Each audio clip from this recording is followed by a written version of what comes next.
नमस्कार, मेरा नाम सुशील सिंह है। आप इक्वलेस देख रहे हैं। हमारा एक ब्रांड है, उसका नाम है दिवाको। उसमें एक मास्टर जी हैं, उनके पास एक मैसेज आता है कि हमारे ही ऑफिस से किसी और बंदे के नाम की WhatsApp as it is copy करके कि 2,000 रुपये भेज दो, बहुत तकलीफ में हूँ, अभी 2 घंटे में वापस कर दूंगा।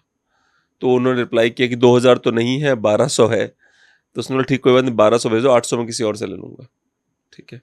तो 1200 गए और वो 1,200 मिला नहीं, क्योंकि वो बंदा फ्रॉड था। तो इस तरह की समस्या हमने कल ही फेस करी। हम लकीली आज हम शुभम सिंह जी से मिल रहे हैं।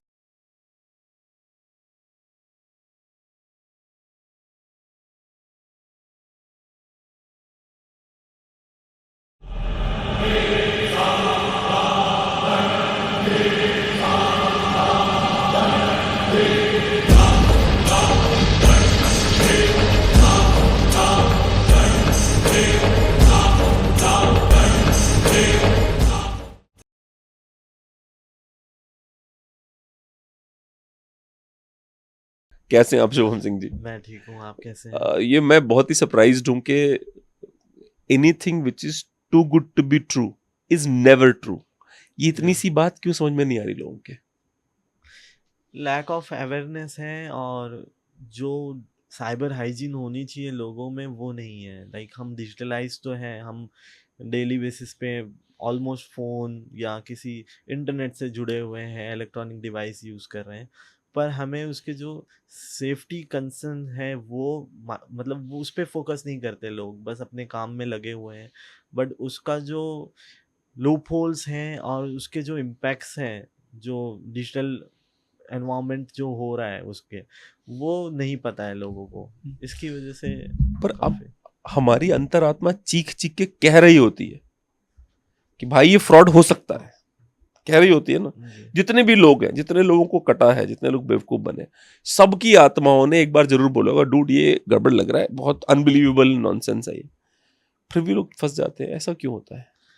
फंस जाते हैं क्योंकि जो साइबर क्रिमिनल्स हैं वो सोशल इंजीनियरिंग, मैनिपुलेशन, किसी भी बहुत सारे तो ऐसे बैंक और बैंक इंस्टीट्यूट्स और बहुत सारे इंस्टीट्यूशन से हैं जो कि खुद अवेयरनेस फैलाती है। अच्छा अच्छा। आरबीआई के एम्प्लॉयज़ के साथ स्कैम हो जा रहा है, सीबीआई के ऑफिसर के साथ स्कैम हो जा रहा है। अच्छा, ये तो नया है। काफ़ी सारे ऑफिशियल्स हैं, उनके साथ भी स्कैम्स वो हुआ तो है। बताते भी नहीं होंगे अपने ईगो के चक्कर में, नहीं कुछ नहीं हो, कुछ नहीं हो सकता है आपको बता दे प्यार से कि भाई सॉल्व करवा दो यार। नॉर्मल पब्लिक को बताते भी नहीं होंगे हमारे साथ ऐसा कुछ हुआ है, क्यों बेवकूफ बने दुनिया के सामने। ये भी कारण है क्या लोग साइबर फ्रॉड छुपा जाते हैं? देखिए, कुछ ऐसे स्कैम्स हैं, जैसे हाल ही में डिजिटल अरेस्ट हो रहा था। हम्म। और कुछ जैसे कि डिजिटल अरेस्ट जो स्कैम होता है कि आप किसी विक्टिम को फ़ोन आ रहा है, और फ़ोन आने के बाद यही कि आपका नंबर या फिर आपका आधार कार्ड या फिर आपका किसी ड्रग डील में इन्वॉल्वमेंट शो हुआ है, आपके ट्रांजैक्शन हुए हैं, तो वो आपको हमारे पास हम नोटिस भेज रहे हैं, आपको अरेस्ट किया जाएगा। तो अच्छा, उस इसको टाइम पे डिजिटल अरेस्ट कहते हैं। जी हाँ। मुझे लग रहा था कि फोन लॉक कर दे रहा है, कि नहीं, फोन लॉक कर दिया, अनलॉक करने के लिए पैसा दो। मुझे लगा मतलब नेक्स्ट लेवल की हैक। मुझे नहीं पता ये डिजिटल अरेस्ट ये है। एक रैनसमवेयर है, जो आप बात कर अच्छा रहे हैं वो अच्छा। एक वो रैनसमवेयर तो है। फिर भी इंटेलिजेंट हुआ, ये तो मतलब एक्सट्रीमली ये तो बेवकूफी है। ऐसा है कि लोग किस डर में एक्सेप्ट कर लेते हैं चीज़ों को। बट इनका जो जो साइबर क्रिमिनल्स है उन्होंने तो डिजिटल अरेस्ट मतलब कि लोग फोन करके धमका के पैसे ले ले रहे हैं। धमका के ले रहे हैं कि हम लॉ इन्फोर्समेंट एजेंसी से हैं, आपका कहीं इस क्रिमिनल एक्टिविटी में इन्वॉल्वमेंट है, और हम अभी टीम भेज रहे हैं आपको अरेस्ट करने के लिए। जो तो पुलिस बन के वो वीडियो वीडियो कॉल में कॉल जो करते हैं। पुलिस यूनिफॉर्म हाँ में हाँ। रहते हैं, फिर वो बोलते हैं नहीं, हम आपको क्रॉस चेक करेंगे, आपकी आइडेंटिफिकेशन करेंगे, आप वीडियो कॉल पे आइए। हाँ तो हाँ। विक्टिम जो नहीं भी इनोसेंट है उसको क्या लगता है कि यार अगर मेरा सच में कहीं तो कुछ हुआ नहीं है, ये सोच के वो वीडियो कॉल एंटरटेन कर लेते हैं, स्काइप पे, व्हाट्सएप वीडियो कॉल पे। फिर देखते हैं कि ये तो एनवायरनमेंट पूरा पुलिस स्टेशन या फिर किसी गवर्नमेंट के दफ्तर जैसा दिख रहा है, जज किसी बैठे होते हैं कई सरकारी, बार। हाँ हाँ।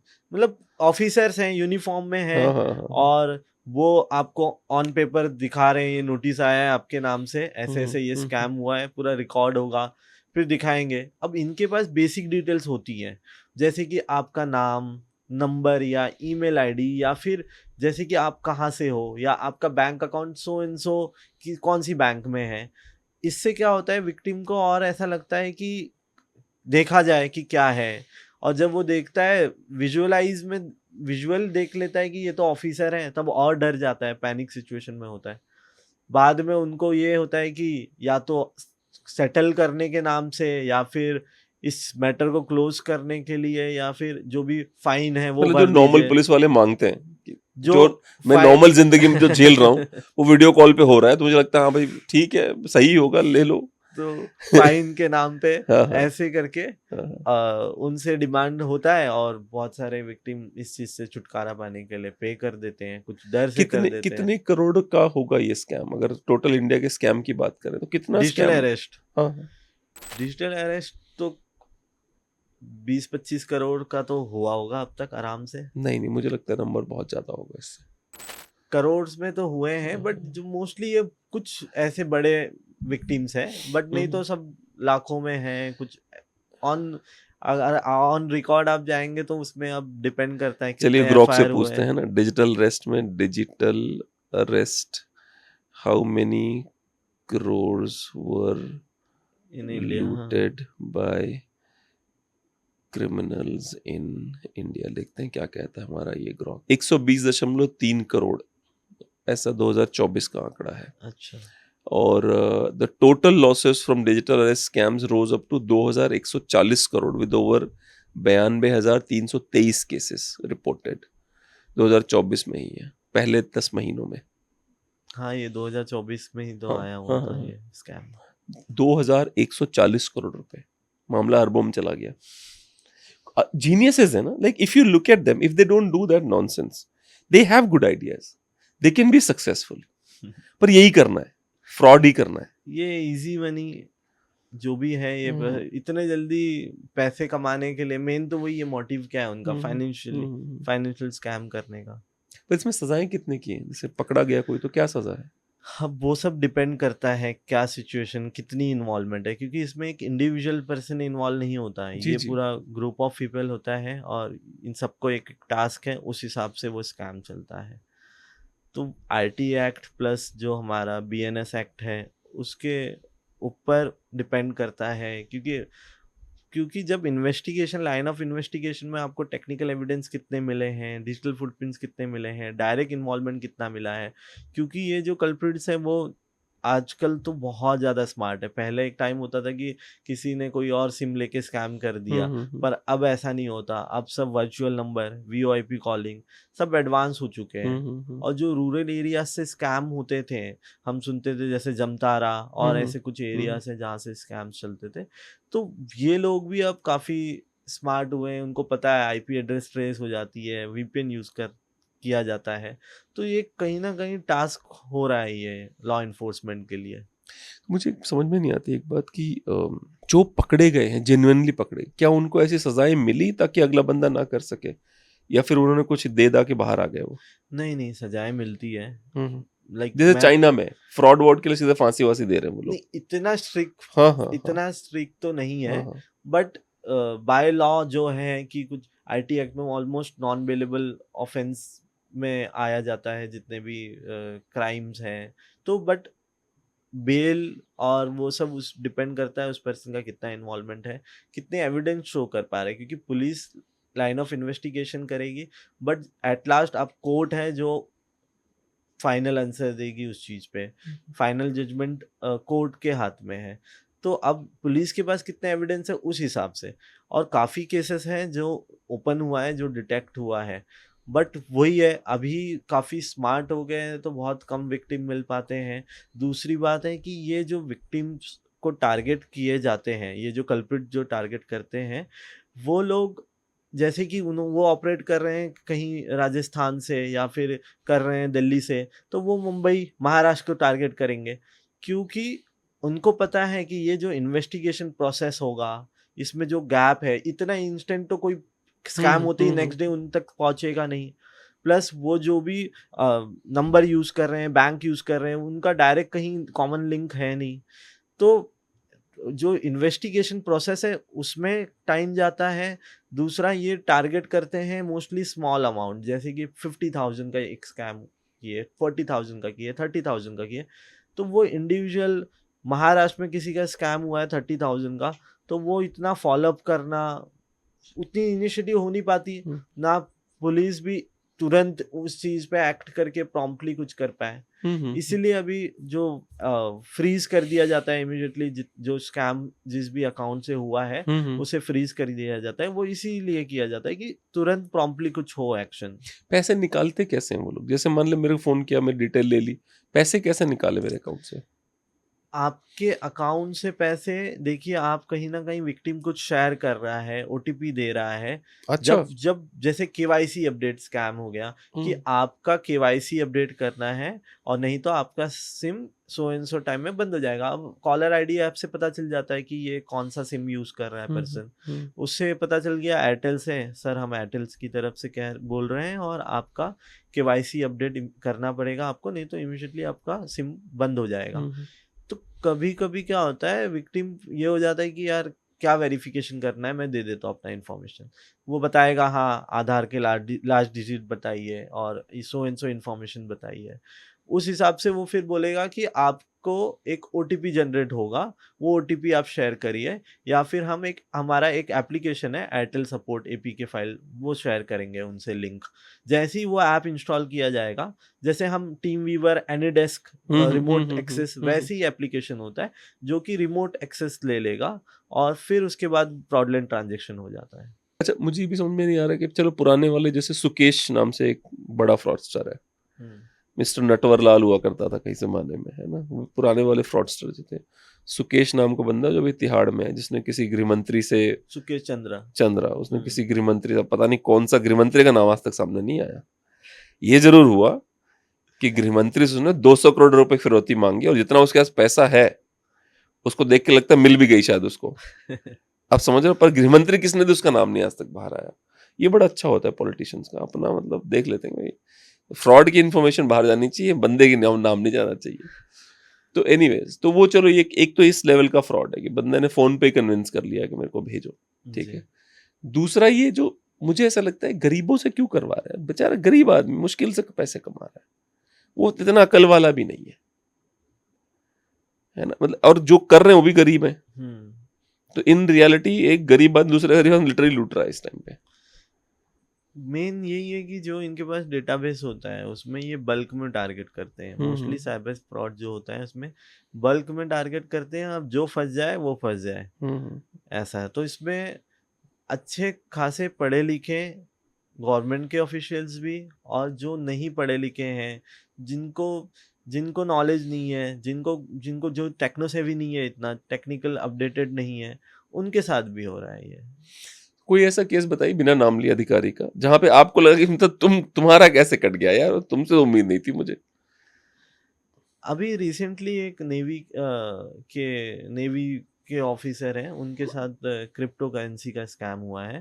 क्रिप्टो जैसे कि जो यूएसडीटी बाय करके ट्रेडिंग किया जाता है, और जब उसका रेट बढ़ता है तो वो वॉलेट से अब बताइए, इसके बाद मैं आपको एक और इंटरेस्टिंग कहानी बताऊंगा, पर बताइए। तो उनके साथ 1 CR का स्कैम हुआ है, और अभी वो फॉलोअप चल रहा है उस केस के रिलेटेड, FIR किया है उन्होंने, और पता चल रहा है कि इसका लिंक कंबोडिया में है।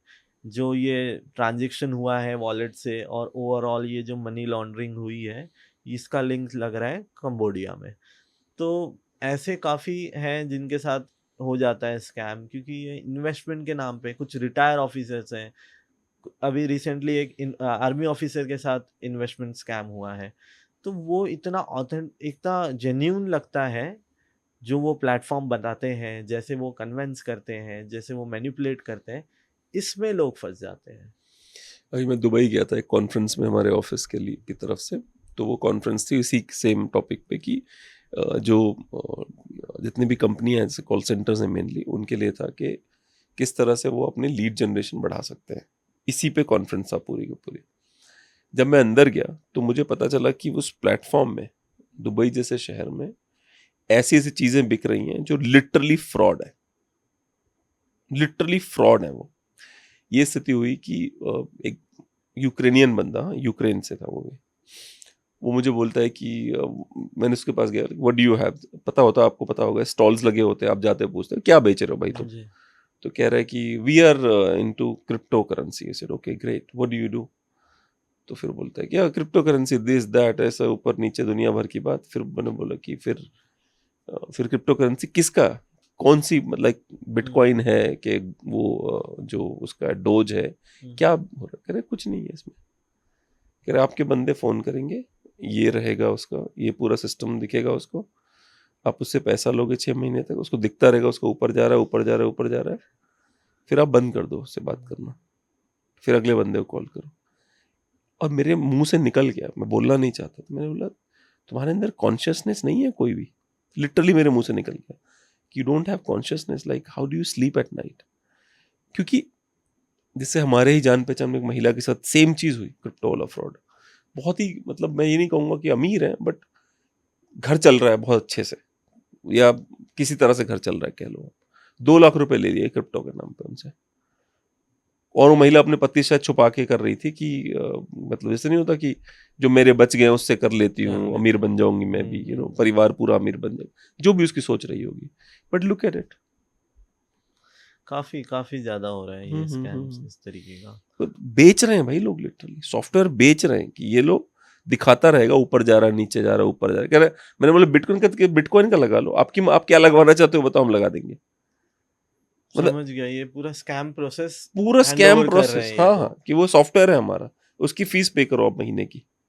क्योंकि ये हाँ काफी इन्वेस्टमेंट स्कैम्स जैसे कॉल सेंटर के थ्रू जी जी काफी जी स्कैम्स जी। होते हैं। हमने खुद काम किया है जहाँ पे कि कुछ मेडिसिन हैं जो अनऑथराइज है, जो इलीगल है, वो बाहर बाहर यूएस की लोगों के साथ स्कैम करना। इनका जो वीसी डायलर होता है उस पे बिल्कुल, एक यूएस के साथ भाई ऐसा स्कैम हुआ था कि 121 मिलियन डॉलर का स्कैम इंडियन बंदे ने करा था।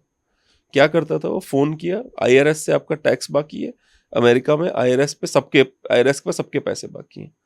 और ये लोग क्या करते हैं, ये लोग तो लिटरली रिसर्च करते थे बंदे के बारे में, कि उसके इंस्टाग्राम पे गए, 1 हफ्ते की रिसर्च होती थी पूरी उसकी, उसके बाद उसको फोन किया जाता था। और ये लोग नॉर्मली 50,000 60,000 डॉलर लेते थे एक बंदे से आईआरएस के नाम पे। ठीक है, यही सेम चीज जो हमारे नहीं थे, हम जज बोल रहे हैं, ये बोल रहे हैं। और ये मैं आपको बात बता रहा हूँ 10 साल पुरानी। उस बंदे को इंडिया में तो एक्सट्रैडिट नहीं किया अमेरिका ने, पर वो एक गलती सिंगापुर चला गया एक बार, वहां से उठा के ले गए एफबीआई वाले उसको। एफबीआई वाले उसको वहां सिंगापुर से ले गए उठा के। अभी शायद उसको 26 साल की सजा मिली है। और अमेरिका में मतलब 26 साल, मतलब 26 साल, 26 साल कोई बहस नहीं होती उसमें। इंडिया वाला हाल नहीं कि जेल जुगाड़ करे निकल लिए, आपको रहना है जेल में जाके 26 साल के लिए। ठीक, वो बात और है कि हो सकता है 18 साल में निकल जाए, क्योंकि पैरोल के लिए क्वालिफाई हो जाएगा, जिस तरह का भी उसका काम है। बट 18 साल of your life in jail is a big deal, है ना। पर वही है कि 121 मिलियन डॉलर कमाए थे भाई ने कर करके, है ना। ये नाइजीरियन रॉयल फैमिली क्या चक्कर है, मतलब ये बंद हुआ है या अभी भी चल रहा है? नहीं, ये तो स्कैम बंद हो चुका है, क्योंकि अच्छा। अप टू डेट नए नए मॉडल्स आ रहे हैं, जैसे investment scam, digital crypto currency, AI related scam.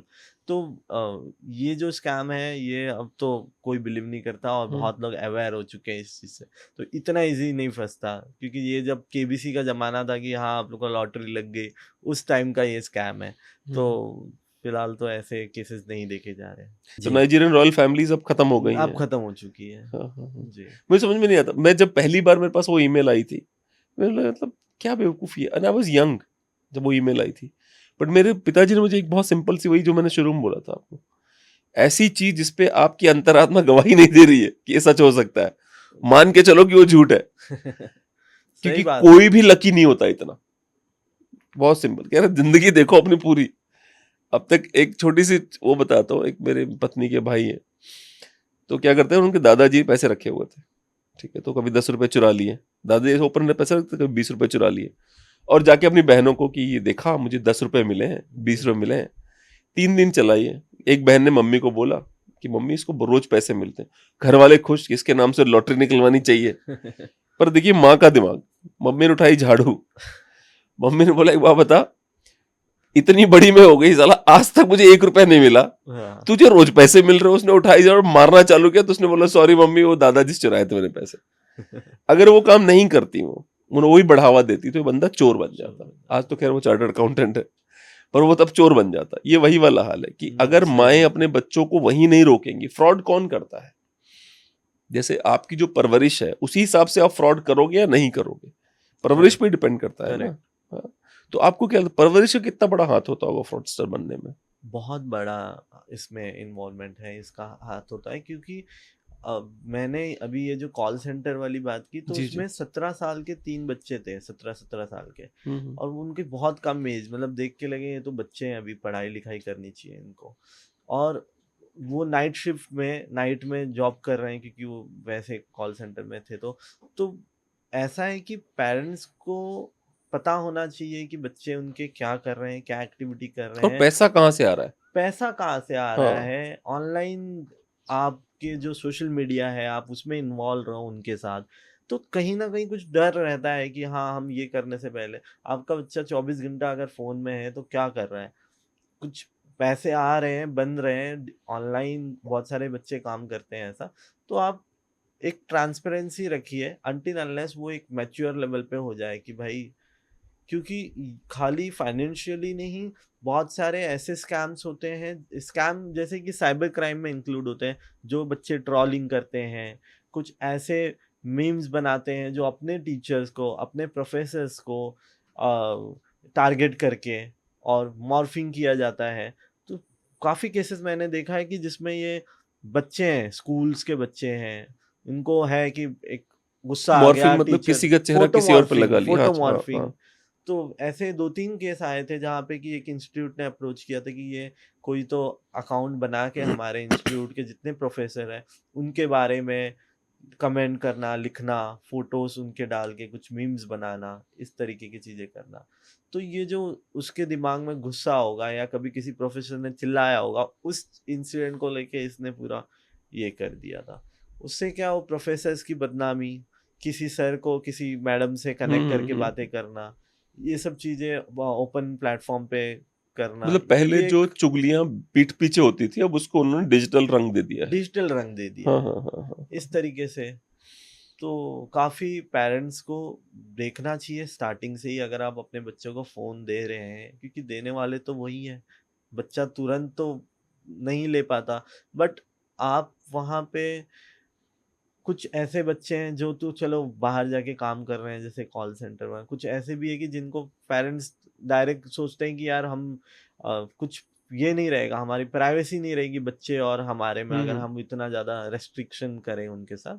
फिर भी आप कुछ ऐसे चीज़ें कर सकते हैं कि जैसे आप उनके सोशल नेटवर्क पे कनेक्ट रहिए, आप देखिए उनके फाइनेंशियली ट्रांजेक्शन जो भी हैं वो क्या हो रहा है, कितना हो रहा है। मतलब आप एक 20-22 साल तक का बच्चा होगा तब तक तो आप पूछ सकते हो उससे, हम्म। ऐसा कुछ नहीं है कि उस नहीं, चीज़ और में अगर कोई। अगर उसको ये तो कम से कम क्लियर रखो अपनी तरफ से कि बेटा तू अरेस्ट हुआ, कुछ हुआ, मैं नहीं आ रहा बीच में, क्योंकि मैंने तेरे को बहुत क्लियरली बोल दिया कैसे जिंदगी जीनी है, समझाया है तेरे को।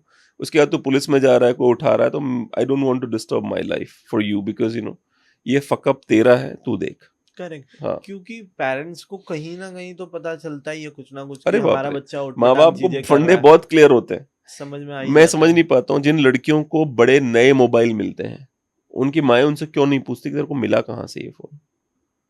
पता है मैं क्या बोल रहा हूँ आपको, तो समझ रहा एग्जैक्टली हूँ, पता है मैं क्या बोल रहा हूँ। समझ रहा हूँ। कि आपको फोन मिला है, आप यूज कर रहे हो, और खुश होने की बजाय आपको पूछना चाहिए ना, बेटे फोन मिला कहाँ से तेरे को, किसने दिया तेरे को ये फोन, और क्यों दे रहा है तेरे को इतने बड़े महंगे फोन।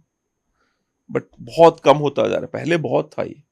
पहले फिल्मों में दिखाते थे, अगर आपको याद हो, कि कोई बॉस ने गलती से बड़ी गाड़ी में छोड़ा तो माँ बाप गुस्सा हो जाते थे कि क्यों आई तो उसकी गाड़ी में बैठ के। सही बात। अब नो वन केयर्स, अब everybody is very open and upfront. मतलब मोरालिटी जो है वो बिल्कुल जमीन पे धस चुकी है लिटरली। करेक्ट। अब कोई मोरालिटी की बात नहीं करता, और चूंकि मोरालिटी धस गई है तो ऑब्वियसली फिर फ्रॉड ऊपर आएगा ही आएगा। आएगा। क्योंकि एक, अब जैसे वो लड़की जो है सम मल्होत्रा, क्या नाम है उसका, जानवी मल्होत्रा। जो पाकिस्तान में, जानवी नाम है उसका, हाँ, मल्हो प्रीति मल्होत्रा, गूगल कर ले भाई, जो जिसको बोला गया है स्पाई है, स्पाई है, आईएसआई के लिए काम आईएसआई के कर लिए रही काम। है। वैसे तो मैं एक बात बताऊं, ये जो दरवाजा खोला है करंट गवर्नमेंट ने, इसमें क्या होता है कि I will not be able to criticise them, क्योंकि अगर मैं क्रिटिसाइज करूंगा कहीं ऐसा ना बोले तू भी आईएसआई के लिए काम कर, you know what I am saying.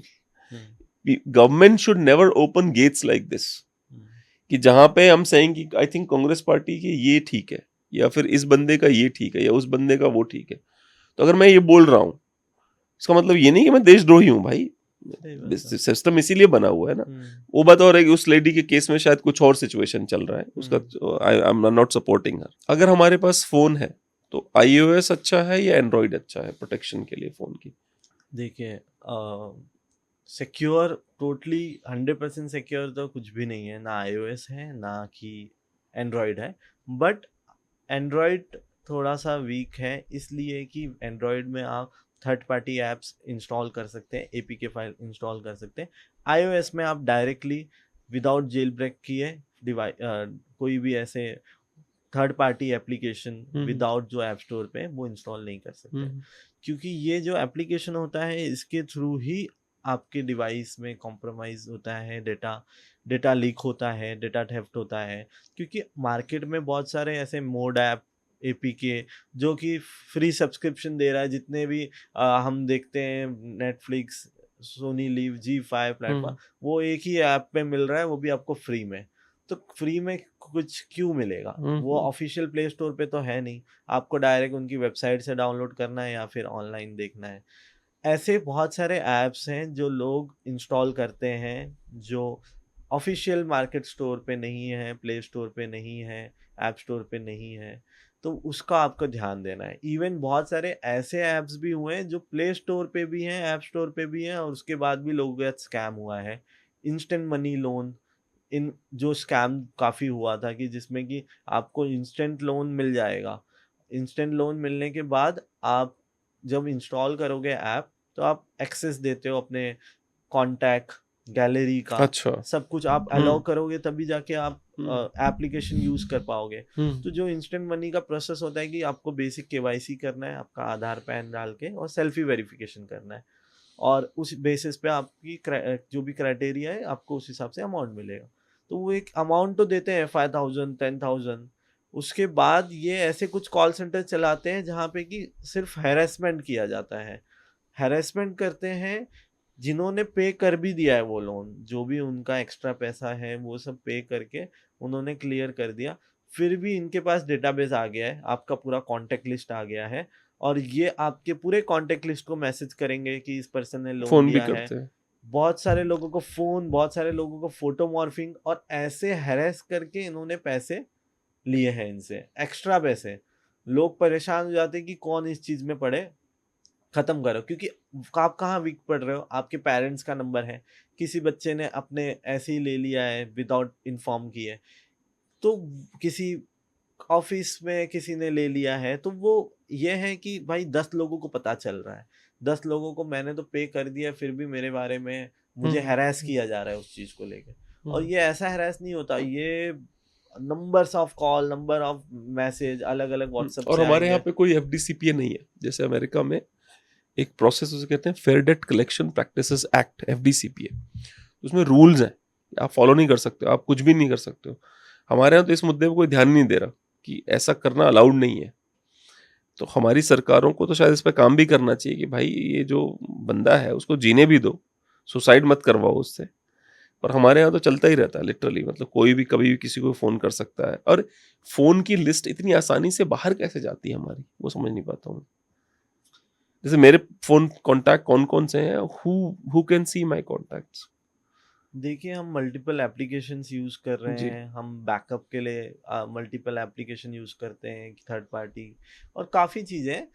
और कभी कभी हम भी खुद कुछ ऐसे एप्लीकेशन या कुछ ऐसे लिंक ओपन करते हैं जहाँ से हमारे डेटा लीक होने के चांसेस हैं। कुछ बार कुछ बड़ी कंपनीज हैं जहाँ पे हमारे डेटाबेस है, हम डेली बेसिस पे मल्टीपल फूड ऑर्डर करने के लिए, बैंकिंग के लिए, लोन के लिए, काफ़ी जगह हमारे डेटा प्रोवाइड करते हैं, कुरियर के लिए। जी जी जी। तो ये एक पूरा चैन है डेटा का, क्योंकि डेटा कलेक्शन के बेसिस पे ही स्कैम होते हैं। अगर आपके क्रिमिनल के पास आपका डेटा है तभी वो आपको अप्रोच कर पा रहा है, चाहे वो कॉल वाले स्कैम हो, SMS वाले स्कैम हो, ईमेल के स्कैम हो, सोशल मीडिया प्लेटफॉर्म पे हो। तो आप डिजिटलाइज चीज़ों से घिरे हुए हो, तो आपको अप्रोच होना ही है। एक बात बताइए, जैसे एक बड़ा पहले नहीं होता था, एक नया आया है, ask app to track all other apps. क्यों करते हैं ये लोग? सारे के सारे बड़े ऐप वाले भी बोल रहे हैं कि मुझे परमिशन दो, मैं आपके बाकी के ऐप्स भी ट्रैक करना चाहता हूँ। क्यों करना चाहते हो भाई तुम? मे बी उनका कुछ एनालिटिक्स होगा जिससे पर कुछ आप देखते हो ना इंफॉर्मेशन फोन में आता रहता है। आता है। हम्म। और अब ये भी आता है कि आप लिमिटेड एक्सेस दे सकते हो, जैसे कि only allowed while using this app, कि आप जब वो लोकेशन सर्विस अप्रूव कर रहे हो तो जब ये ऐप यूज करोगे तभी वो बैकएंड में यूज होना चाहिए, नहीं तो नहीं होना चाहिए। ठीक है, तो इसके लिए आप कुछ ऐसे अंदर इंटरनल कुछ फ़ोन में सेटिंग्स होती हैं, परमिशन मैनेजर और रेस्ट्रिक्शन मोड्स होती है, वहाँ पे अगर आपको कुछ सस्पिशियस लग रहा है तो वो आप कर सकते हैं। कोई भाई ऐसा मैं आपको आपको अपना ऐप, फोन दिखाऊंगा। हाँ कोई ऐप लग रहा है तो हम कर सकते हैं। और जैसे हम बात कर रहे थे एंड्रॉयड का जो वीक पॉइंट है वो जी ये जी। है कि हम एपीके फाइल इंस्टॉल करने के बाद फ़ोन बहुत ही ईजिली हैक हो सकता है, हाँ जब हाँ। अगर हम कोई थर्ड पार्टी ऐप इंस्टॉल कर देंगे तो।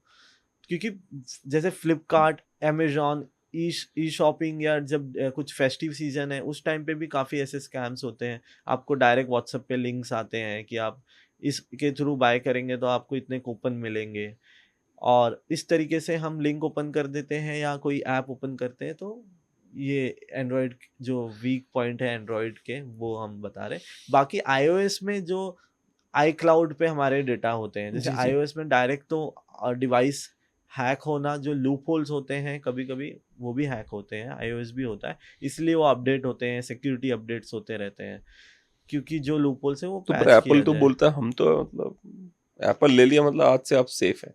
नहीं ऐसा और नहीं इसी है। चक्कर में क्या होता है कि एंड्रॉइड के अपने सुख हैं बाय द वे। एप्पल के अपने सुख हैं, सिक्योरिटी वाला है नो डाउट, बट एंड्रॉइड के अपने अलग अलग सुख हैं उसके। वो अब तो उसके चक्कर में क्या होता है, एप्पल बोलता है कि नहीं नहीं, खाली हमारा यूज करो क्योंकि बाकी तो सब बकवास है। नहीं, ऐसा नहीं है, कुछ भी सिक्योर 100% तो कुछ भी नहीं है। और आईओएस में आई क्लाउड पे हम डेटाबेस रखते हैं, तो जो आई क्लाउड के फिशिंग लिंक के थ्रू लोग फिशिंग पेज बना के वहाँ से क्रेडेंशियल हैक करके उनका डेटा थेफ्ट करने की कोशिश करते हैं, मेल पे भेजते हैं, मल्टीपल चैनल्स हैं जहाँ से वो टारगेट करते हैं, और इस तरीके से स्कैम होता है। मुझे एक बात बताइए, एक ऐप थी पहले हम भारत में बहुत यूज होता, उसका नाम था टिकटॉक। हम्म। ठीक है। और उसको भारत में करंट गवर्नमेंट ने उसको बंद कर बैन दिया। कर जी। Do you think it's a good decision और it's a bad decision, security wise, cyber security wise? Security wise देखिए, वो टिकटॉक जब से आया था काफी लोग डिजिटल इन्फ्लुएंसर बन गए थे, जिनको कुछ पता नहीं आता नहीं वो लोग भी, क्योंकि उसमें आपको बस यहाँ वीडियो पे यही बनाना गाँव, है। ग्रेटर नोएडा में एक गाँव है डाढ़ा गाँव, वहां से एक लड़का था, उसने उसने बाउंसर रख लिए थे। टिकटॉक इतना अमीर बन गया था वो। टिकटॉक बंद हुआ, अब उस पंचूरन की दुकान खोल के बैठा हुआ यही बात है कि है। टिकटॉक पे मिलियंस मिलियंस ऐसे लोगों के फॉलोअर्स हैं। देखिए, क्वालिटी ऑफ ऑडियंस भी बहुत मैटर करती है। अब रैंडम लोग हैं, बस टिकटॉक तो आपको पैसे कमा रहा है एडवर्टाइज से और पैसे दे रहा है, ठीक है, बट ये इतनी ज्यादा बढ़ गई थी ये चीज, तो मुझे लगता है कि टिकटॉक बैन होके तो बहुत ही सही हुआ। मोरली आप सही हो, ठहरा रहे हो। हाँ, साइबर सिक्योरिटी वाइज कैसा लगता है आपको? साइबर सिक्योरिटी वाइज मुझे, देखिए वैसा कोई थ्रेट लगा नहीं कि उस एप्लीकेशन के थ्रू चलिए मैं कुछ। आपको थ्रेड बताता हूँ व्हाट्सएप पे, चलो इसीलिए मैंने सर्च कर रहा था क्योंकि ये बहुत ही डीप डिस्कशन हुआ है टिकटॉक पे। चलिए मैं ऐसे ही पढ़ देता हूँ आपके लिए। टिकटॉक की टर्म्स एंड कंडीशन इतनी ज्यादा वाहियात हैं, जैसे कि एक उसकी टर्म्स एंड कंडीशन है, एक्सटेंसिव डेटा कलेक्शन इंक्लूडिंग की stroke patterns okay. And biometric information. वो लिखता है अपने टर्म्स एंड कंडीशन में, अगर आप साइन अप करना तो ये करना पड़ेगा। तो एक तो ये करता है कि भाई मैं की स्ट्रोक कौन से कर, और इट्स नॉट दैट कि मेरे फोन पे ही। नेक्स्ट इसकी एक कंडीशन है, इसे कहते हैं perpetual and irrevocable licence to user content. वो कह रहा है गुरु तू ऐसा नहीं है, तूने मुझे परमिशन दी तो मेरे जो बग्स हैं फोन पे तूने मुझे परमिशन दी, ये permission will be a permission to me given to access any other device which is there on your current network. Okay. कि आप मतलब मुझे परमिशन फोन पे दे रहे हो आप कि फोन में यूज कर ले, लेकिन आपने दे दिया मैं ट्रैक करूंगा आपके लैपटॉप को भी मैं। अच्छा, तीसरा एक और सा, mandatory arbitration and limited liability. 3 शर्तें इनकी ऐसी हैं जिसके अच्छा, चाइना ने क्या करा, टिकटॉक फैलाया ही इसलिए था, they wanted information about every, इसे मैपिंग कहते हैं ये लोग, जी। हर इंडिविजुअल के बारे में पता है जिसने टिकटॉक डाउनलोड कर लिया। अमेरिका आज सफर कर रहा है, कॉलेजेस में आग लग रही है, सड़क जलाई जाते हैं जब मन करता है तब। मैं ये नहीं कह रहा हूँ चाइना कर रहा है, ऑफिशियली एलिजिडली मैं कह रहा हूँ, जो अमेरिकन मीडिया बार बार कहता है कि चाइना जब मर्जी तब अमेरिका में दंगे करवा सकता है, क्योंकि उसको केवल पुश करना एक तरह का एजेंडा, इस तरह के दिमाग वालों को उसको आइडिया मालूम है कि अच्छा इनका दिमाग ऐसे चलता है, इनका दिमाग ऐसे चलता है, इनका दिमाग ऐसे चलता है, तो केवल उसको एजेंडा पुश करना होता है उस दिमाग वालों की तरफ और काम हो जाता है उसका। अब भारत में भी उसने बहुत चलाया है, वो बात और है कि आई डोंट नो, सरस्वती थी शायद हमारे करंट गवर्नमेंट, उन्होंने बंद कर दिया इसको, बट ये हाल हर देश का है। जहां जहां टिकटॉक है वहां वहां से वो लोग ये काम कर रहे हैं, डेटा उठाते हैं। दूसरा, चाइना और टिकटॉक और वर्ल्ड टिकटॉक में बहुत अंतर है, अगर आपको पता है नहीं पता ये बात। चाइना के टिकटॉक में आपको ये नॉनसेंस नहीं मिलेगा जो हमारे इंडिया में होता था। अच्छा, उनका कि झटका दे के निकल रहे हो और व्यूज पे व्यूज आ रहे हैं। चाइनीज टिकटॉक में ये आएगा मैक्सिमम टाइम पे आपको कि लड़की ने बहुत अच्छी पढ़ाई करी है, पॉजिटिव है, बहुत पॉजिटिव कंटेंट है उनका, उसी को पुश होता उस है। प्लेटफॉर्म के थ्रू वो टारगेट कर रहे हैं एक हम्म, पूरे कंट्री को कि भाई वो एक बेकार चीजों में हाँ लगे रहे, हाँ, अपने लोग ये भी चतुर स्क्रॉल करते हुए रामलिंगम याद आ गया देखते मेरे को रहे। इससे। आपको फिल्म याद है ना जिसमें चतुर रामलिंगम एग्जाम से एक दिन पहले वो पॉर्न की किताबें रख देता सबके गेट के बाहर और खुद पढ़ाई करता था बैठ के। तो चाइना वही समय चतुर रामलिंगम बन के बैठा हुआ है जो सबके साथ यही गेम खेल रहा है, डिजिटल वॉर कर रहा है वो एक बिल्कुल, इस हाँ। तरीके से। वैसे कुछ ऐसे एप्लीकेशंस हैं, जैसे कि हमने इस टर्म्स एंड कंडीशन की बात की, तो टेलीग्राम भी बहुत बड़ा एक ब्लैक मार्केट है, बहुत बड़ा, मतलब आज के टाइम पे स्कैम साइबर फ्रॉड का एक हब बन चुका है, जैसे हम डार्क वेब जिसे कहते हैं। उसके सीईओ के 100 बच्चे हैं। Do you know this information? उसका जो लड़का सीईओ है उसने 100 बच्चे पैदा करे अलग अलग महिलाओं से, अब तक शादी भी नहीं करता साला, but go ahead, I am sorry. Telegram के सीईओ की बात कर रहा हूँ। टेलीग्राम प्लेटफॉर्म पे काफी स्कैम होता है। प्लस दूसरा कि हमारे कंट्री में जिसका डेटा सेंटर नहीं है, जैसे कि बहुत काफी टाइम स्कैम्स के लिंक आउट ओवरसीज जाते हैं, तो वहां से जो डेटा चाहिए हमें उस वेंडर से, उस कंपनी से, तो जो हमारी कंट्री की पॉलिसी है उस कंट्री के साथ, उसके बेसिस पे, या कभी कभी वो कंपनी फिर भी नहीं प्रोवाइड करती। जैसे मेटा है, मेटा का data centre all over India, pan India में है, तो उसका ईजिली मिल जाता है फेसबुक, इंस्टाग्राम और व्हाट्सएप रिलेटेड जो भी इंफॉर्मेशन चाहिए। बट टेलीग्राम के साथ ऐसा नहीं है, कहीं ना कहीं अब उन्होंने किया है ग्रीवेंस रिड्रेसल और चीज़ें हैं, बट फिर भी उन्होंने इंटरनल कुछ ऐसा बनाया नहीं है, क्योंकि उस पर मुझे ऐसा लगता है टेलीग्राम का अप्रोच ही नेगेटिव है। They know what they are doing, they know. एक होता है ना कि मैं I have made something, people are using it badly. एक I know that I have made shit, people will use it badly, I know it for sure. वो दिखता है टेलीग्राम में, वो इंटेंशन वाइज ही बनाया गया हाँ है उस चीज हाँ को, बिल्कुल, कि किसी पर्पस से यूज किया जाए, और वो हो रहा है। तो जब तक टेलीग्राम खुद अपना, जो ऐसे कुछ ग्रुप्स हैं जहाँ से स्कैम हो रहा है, जहाँ से डेटा सेल हो रहा है, बल्क में फोटोज जो नॉर्मल यूजर्स हैं इंस्टाग्राम के, उनका एक डेटाबेस बना के कैटेगरी वाइज की ये बोल्ड पिक्चर्स हैं, ये नॉर्मल पिक्चर्स हैं, गर्ल्स मोस्टली वुमेन्स को टारगेट करके, और फिर ऐसे कुछ फ्रॉडलेंट एप्स हैं, वेबसाइट्स हैं, डेटिंग साइट्स हैं, मैट्रिमोनियल साइट्स हैं, उनको बेचा जाता है, और वो प्लेटफॉर्म फिर इनकी आइडेंटिटी यूज करके, इनका फोटो यूज करके मल्टीपल लोगों के साथ स्कैम करते हैं। अच्छा, मुझे एक बात और बताइए कि एक तो चलिए मेटा का नाम लिया, इसलिए मेटा का वो वाला केस समझते हैं, देखते हैं कि आप क्या अपडेट दे पाएंगे, जिसमें मेटा ने 2012 या 2014 में, शायद 2016 में, जो यूके के जो ब्रेक्सिट हो रहा था, ठीक है, तो उसमें यूके की कंपनी ने मेटा से डील करी थी और उसने मेटा को बोला था कि ब्रेक्सिट जो है जनता का वोट पॉजिटिव में ही होना चाहिए ताकि ब्रिटेन जो यूरोपियन यूनियन उससे बाहर हो जाए। उसका नाम था एक एनालिटिका, कोई समथिंग एनालिटिका था उसका नाम था, जो कंपनी जो करवा रही थी। तो मेटा जब डेटा बेच सकता है अपना, मेटा किसी और से बातचीत करके ये डिसाइड करता है कि कहाँ पे क्या चलना चाहिए, तो हम टेलीग्राम और टिकटॉक को क्यों ब्लेम करें? शुरू तो इन्होंने करा ना, जो पथ प्रदर्शक हैं वो तो ये लोग हैं ना, ये दिखा रहे हैं कि भाई पैसे के लिए कुछ भी कर सकते हो तुम।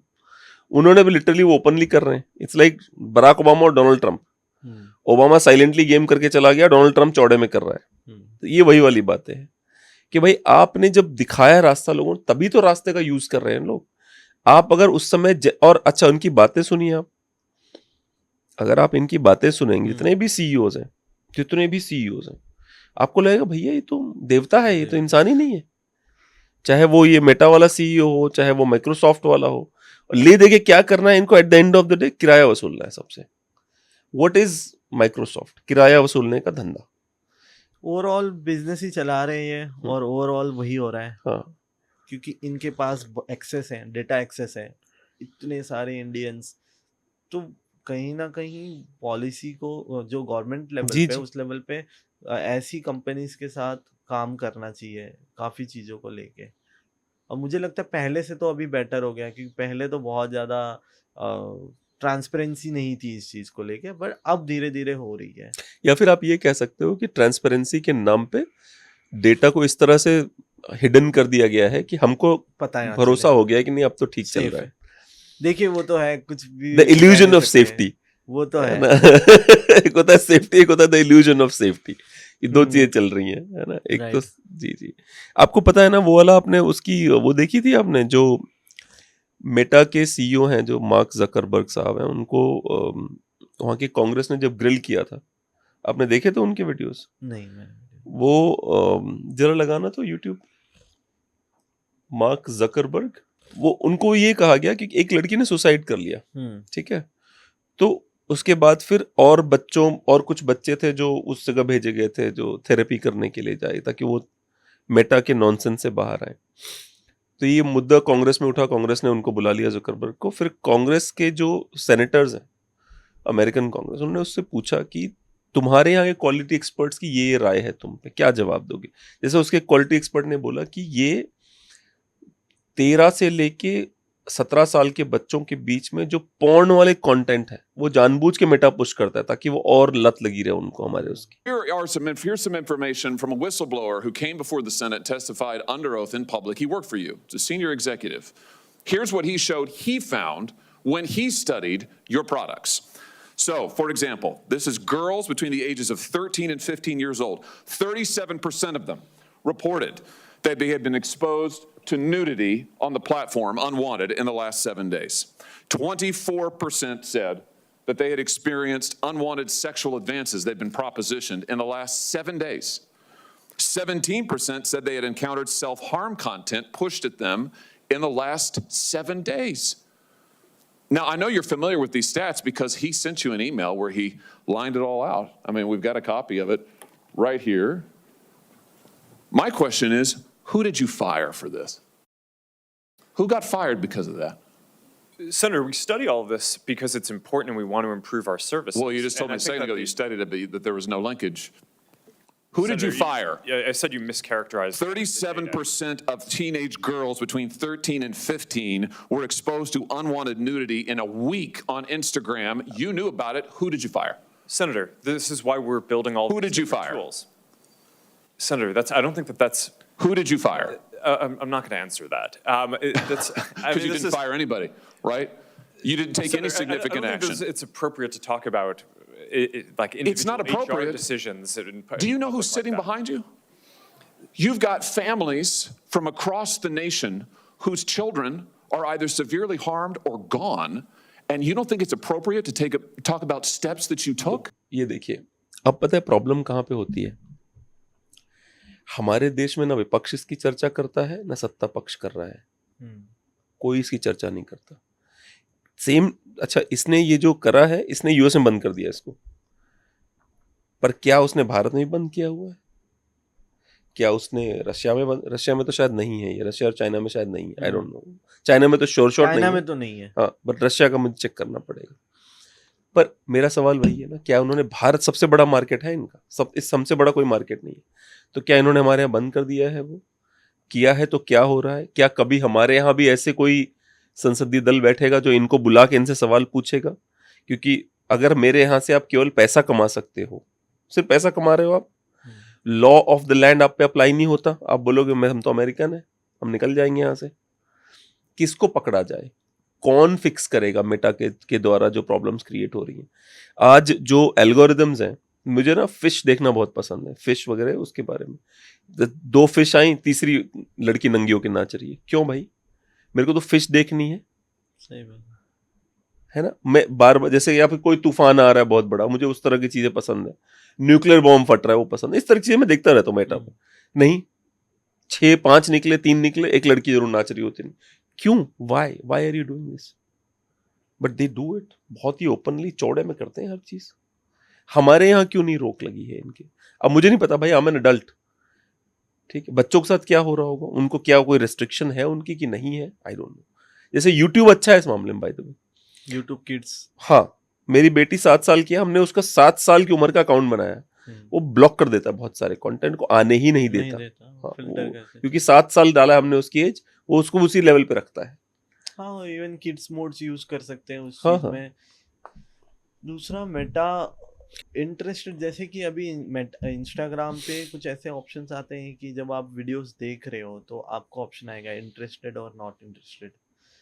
आप जब स्क्रॉल करते हैं तो फिर अब आता है, और कुछ अच्छा। सेटिंग में ऐसे कुछ अच्छा, ऑप्शन है। हाँ, पर मैंने वो वही वाली बात है, चूंकि पसंद नहीं इसलिए मूव ऑन हो जाता हूँ मैं। हाँ, हाँ, तो आप अंदर सेटिंग में भी कंटेंट के ये कर सकते हैं कि आपको किस टॉपिक्स के और किस तरीके के कंटेंट में इंटरेस्ट है, तो वो उस हिसाब से आप जो कह रहे हैं वो बहुत ही जरूरी और बहुत इम्पोर्टेंट है, क्योंकि ये लोग कहीं ना कहीं इसे पॉलिटिकल कैंपेन जो बड़े स्केल में होता है इलेक्शन के टाइम पे, और काफी, क्योंकि ओवरऑल डेटा तो इनके पास है, इनको तो पता है कि भाई इस पर्सन, इतने यूजर्स की इस तरीके की मेंटालिटी है, इतने यूजर्स इस पार्टी के लिए पॉजिटिव है, इस पार्टी के लिए नेगेटिव है, क्योंकि जो भी ओवरऑल हो बिल्कुल, रहा है 100% उनके अकाउंट से हो रहा है। हम 100%। अपना ओपिनियन जो भी कमेंट कर रहे हैं और कहीं कोई पे, गवर्नमेंट क्यों टच करेगी मेटा को अगर वो मेरे लिए काम कर रहा है तो? Why would I say a word to you if you're working for me? If you're working for them, then I'll have a problem with you. But as long as you're working for me, why would I even touch you? right. आपने वो सुना था supreme court का जो एक decision आया था जिसमें भारत सरकार के ऊपर कुछ ग्रुप ने, माइनॉरिटीज ने विशेष रूप से केस किया था जी। कि हम आधार कार्ड में अपनी उंगलियों के निशान और आंखों को निशान नहीं देना चाहते, ठीक है ना। और सुप्रीम कोर्ट को, मुझे जजों के नाम याद नहीं, 2 जजों की बेंच थी, इसके पास ये केस गया था। इतना इंटरेस्टिंग ऑब्जर्वेशन दिया उसने, 1 मिनट में केस खत्म। जो उनका वकील था, 12-13 वकीलों की टीम थी, सब लोग अपने फोन निकालो, सबके पास एप्पल फोन थे। तो जज साहब ने कहा कि इसमें आपने आंखों का प्रिंट दिया? कहते हैं हाँ जी दिया। कह रहे हाथ का भी? कहते हैं हाँ जी दिया है। जज साहब ने उनसे पूछा कि अगर तुम अमेरिका में बैठी कंपनी को देने को तैयार हो, भारत सरकार में इतना तो भरोसा रखो यार।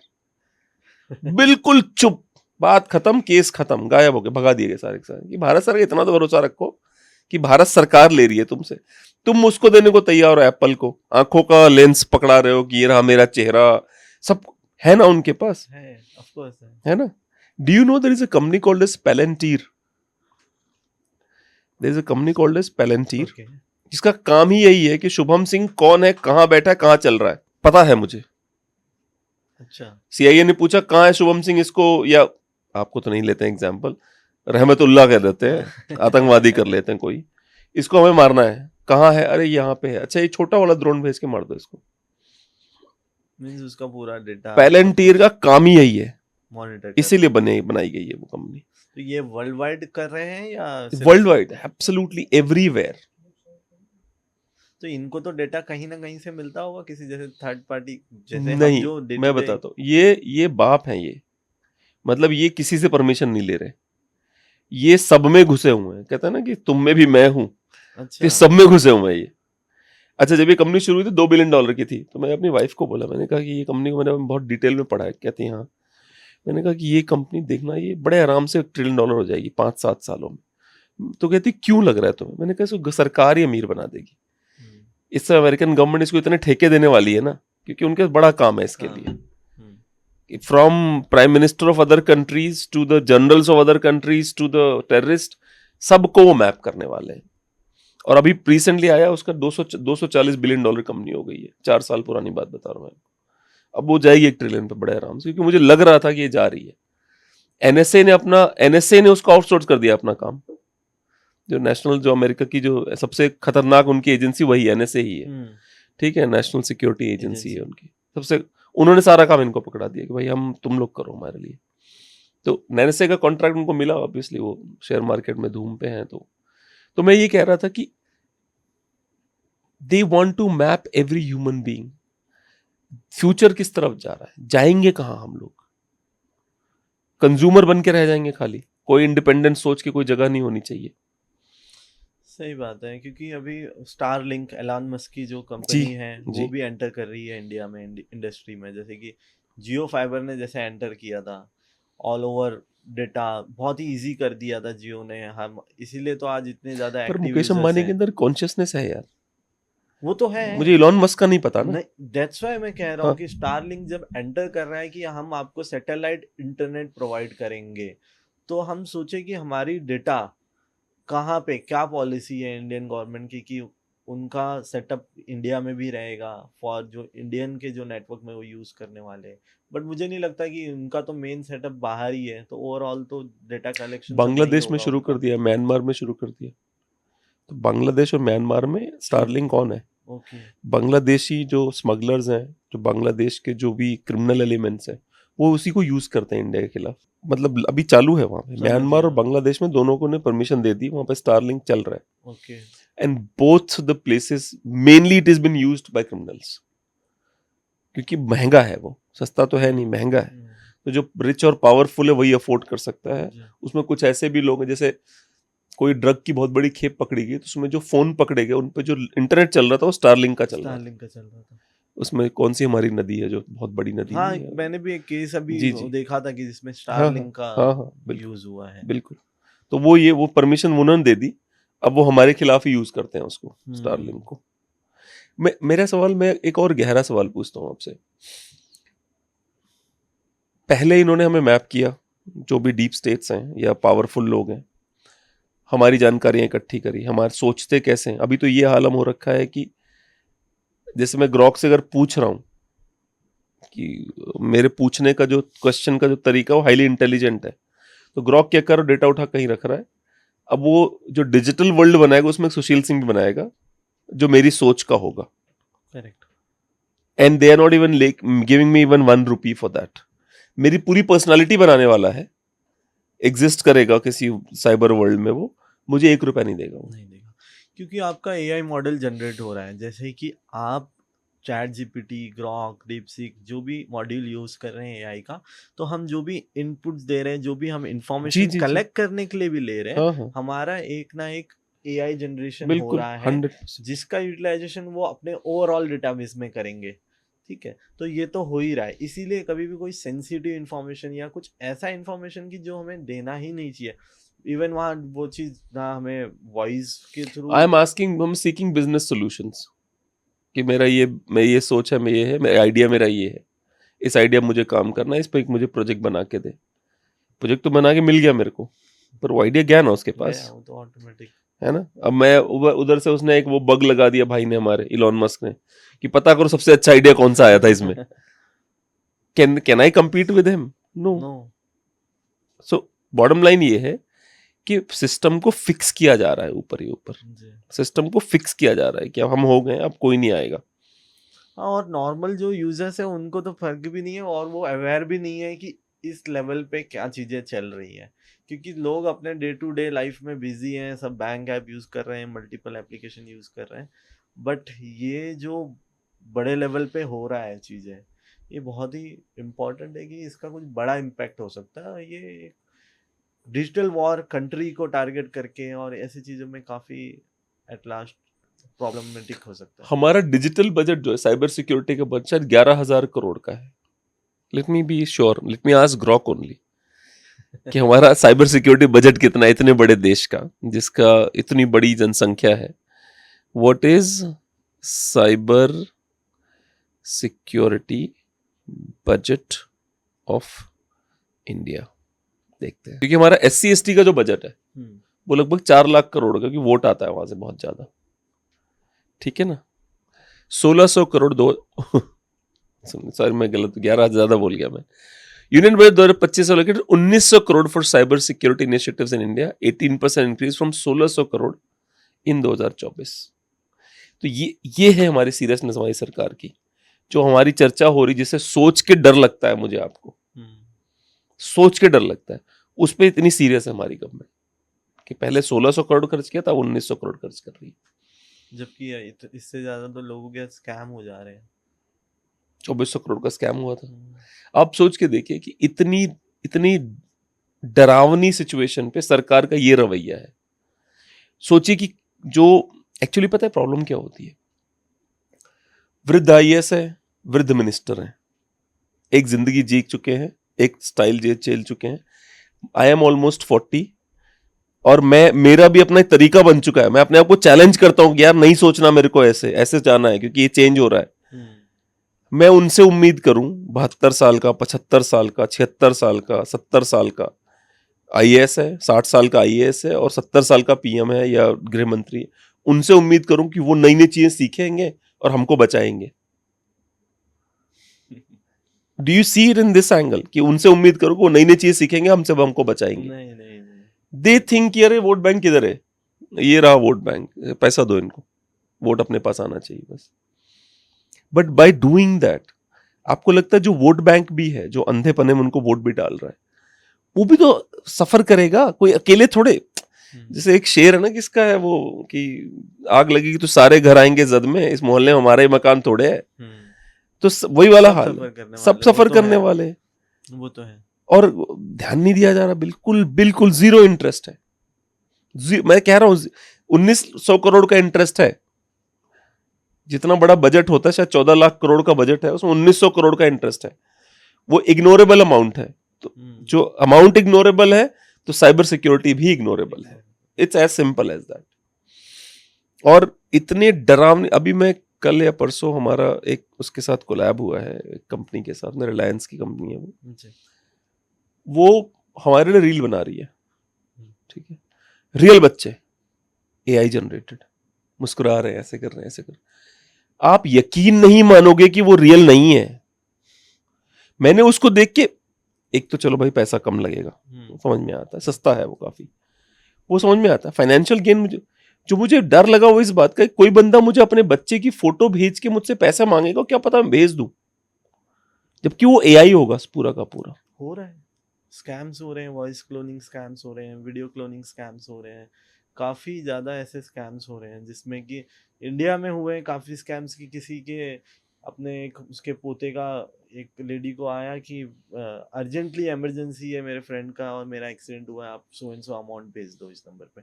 उसके व्हाट्सएप पे वॉइस नोट आ गया, ये वॉइस कॉल क्लोन करके, जैसे कि मैं बताया कि ये डेटा कलेक्शन करके फिर जनरेट, बहुत ही इजी है। मतलब ये 2 मिनट का काम है कि आपके वॉइस में कुछ भी मुझे बनाना है, मेरे को आपका वॉइस मिल गया। तो सेम फॉर वीडियो अगर किसी का आ रहा है, ऐसे एक सीईओ का, एक एम्प्लॉय का जो उसका पूरा फाइनेंशियल ट्रांजेक्शन देखता है, उसका वीडियो आया कि सो एंड सो अकाउंट में जो ट्रांजेक्शन करते थे, तो आप, अब मैं दूसरा डिटेल शेयर कर रहा हूँ, उस पर आप कर देना करके, लूज बंदे ने कर दिया ट्रांजेक्शन।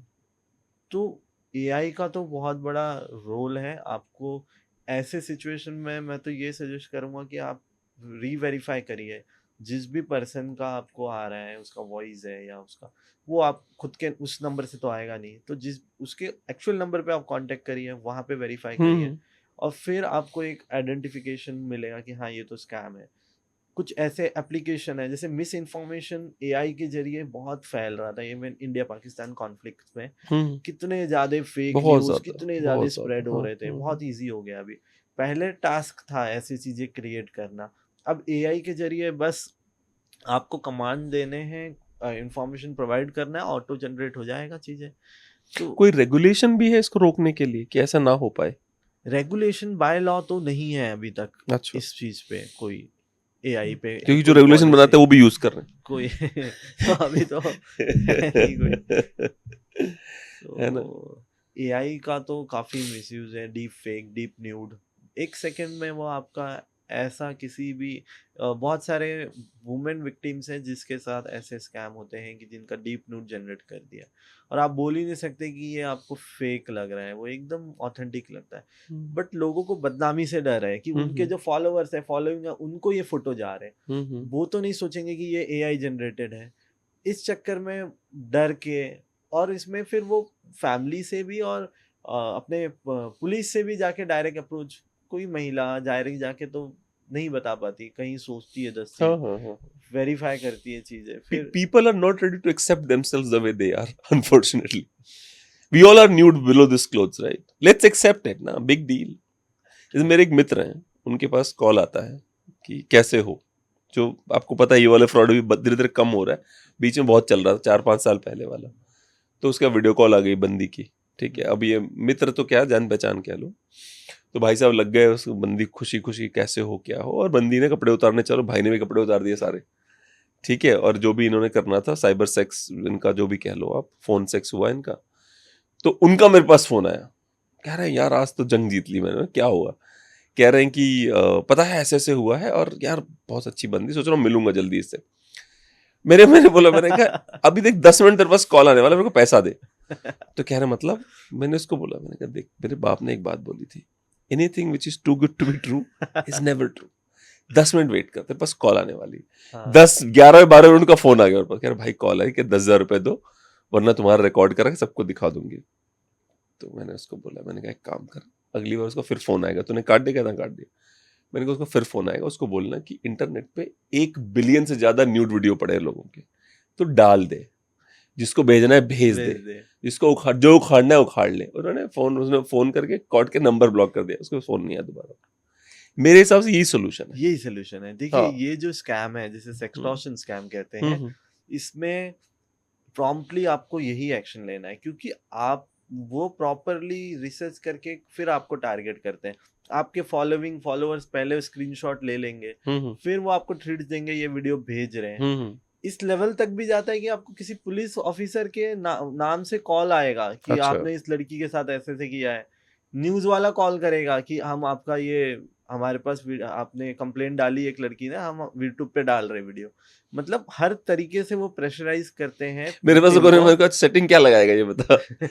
हाइपोथेटिकली, वैसे तो I am very strict about this, भगवान की कृपा है, मेरे पिताजी ने फंडे क्लियर कर रखे बहुत पहले से।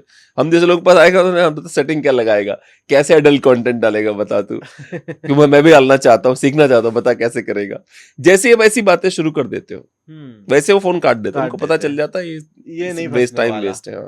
तो इनके पास तो बहुत सारे लोग हैं जिनको उन्होंने टारगेट किया, जिसने एंटरटेन कर दिया कि भाई यार लो 5,000 मैं दे रहा हूँ, उसके बाद वो उससे पीछे लग जाएंगे। हाँ, कि इसने पैसे दे दिए तो मतलब इससे हम और निकलवा सकते हैं। जिसने बोल दिया कि भाई तुमको जो करना है करो, इमीडिएटली उसको ब्लॉक करो, और लोगों में एक अवेयरनेस डाल दो, एक स्टेटस रख दो कि कोई भी फोटो वीडियो ऐसे आएंगे मुझसे रिलेटेड तो मेरा फोन हैक हो चुका था, आप भी ओपन करोगे तो आपका हैक हो सकता है। लोग ओपन ही नहीं करेंगे डर से। एटलीस्ट आपका जो डैमेज कंट्रोल है वो काफी रुक जाता है इस वजह से। और लोगों को तो मेन डर वही है कि भाई मेरे ऐसे वीडियो चले आएंगे। इस देश के बहुत बड़े नेता हैं, नाम तो नहीं ले सकता मैं, बहुत बड़े नेता, सबसे बड़े नेता कह लो शायद। एक बार उनके बारे में आया था कि ऐसा हो सकता है कि डीप फेक में उनकी सीडी रिलीज कर दी जाए 2017-18 में शायद, पता नहीं, आपको तो याद होना चाहिए यार, आप यही काम करते हो। तो ऐसा आया था कि हो सकता है ऐसी सीडी रिलीज कर दी जाए, ये कर दिया जाए, वो कर दिया जाए, क्योंकि मेरी किसी और एक दूसरे बड़े नेता से बड़ी बात हुई थी, तो उन्होंने कहा था किसी के पास सीडी है ऐसी, तो वो प्रोटेक्शन के लिए एडवांस में बता दिया गया कि भाई ऐसा हो सकता है डीप फेक बना के हमारी सीडी रिलीज कर दी जाए। समझ गया। ठीक है ना, तो ये अच्छा आइडिया है वैसे। तो मैं तो चाहता हूँ हमारे, देखिए अगर विदेशी मुल्क, दुश्मन मुल्क हमारे नेताओं की सीडी का उपयोग करके उन्हें बेवकूफ बना सकता है, तो हम चाहते हो सारे नेता आए पब्लिक की और बोले भाई सब डीप फेक है। कम से कम उस माया जाल से बाहर तो आएंगे बेचारे, ढंग से काम तो करेंगे। भाई if you are trying to blackmail me a CD, ठीक है, क्योंकि सबसे विभत्स हम कहाँ होते हैं, जब हम अकेले होते हैं। जो हमारी सबसे रियल पर्सनालिटी, गोर पर्सनालिटी होती है ना, जो विभत्सता जिसे कहते हैं, जब हम किसी महिला या पुरुष के साथ नग्न अवस्था में, सबसे घटिया हालत में होते हैं, हम बिल्कुल एनिमलिस्टिक इंस्टिंक्ट पे जाते हैं। अब हम खुद नहीं चाहते कोई और देखे हमें उस सिचुएशन में, बट दैट्स वेरी ट्रू। हम नहीं चाहते कि कोई और हमें देख ले ऐसे।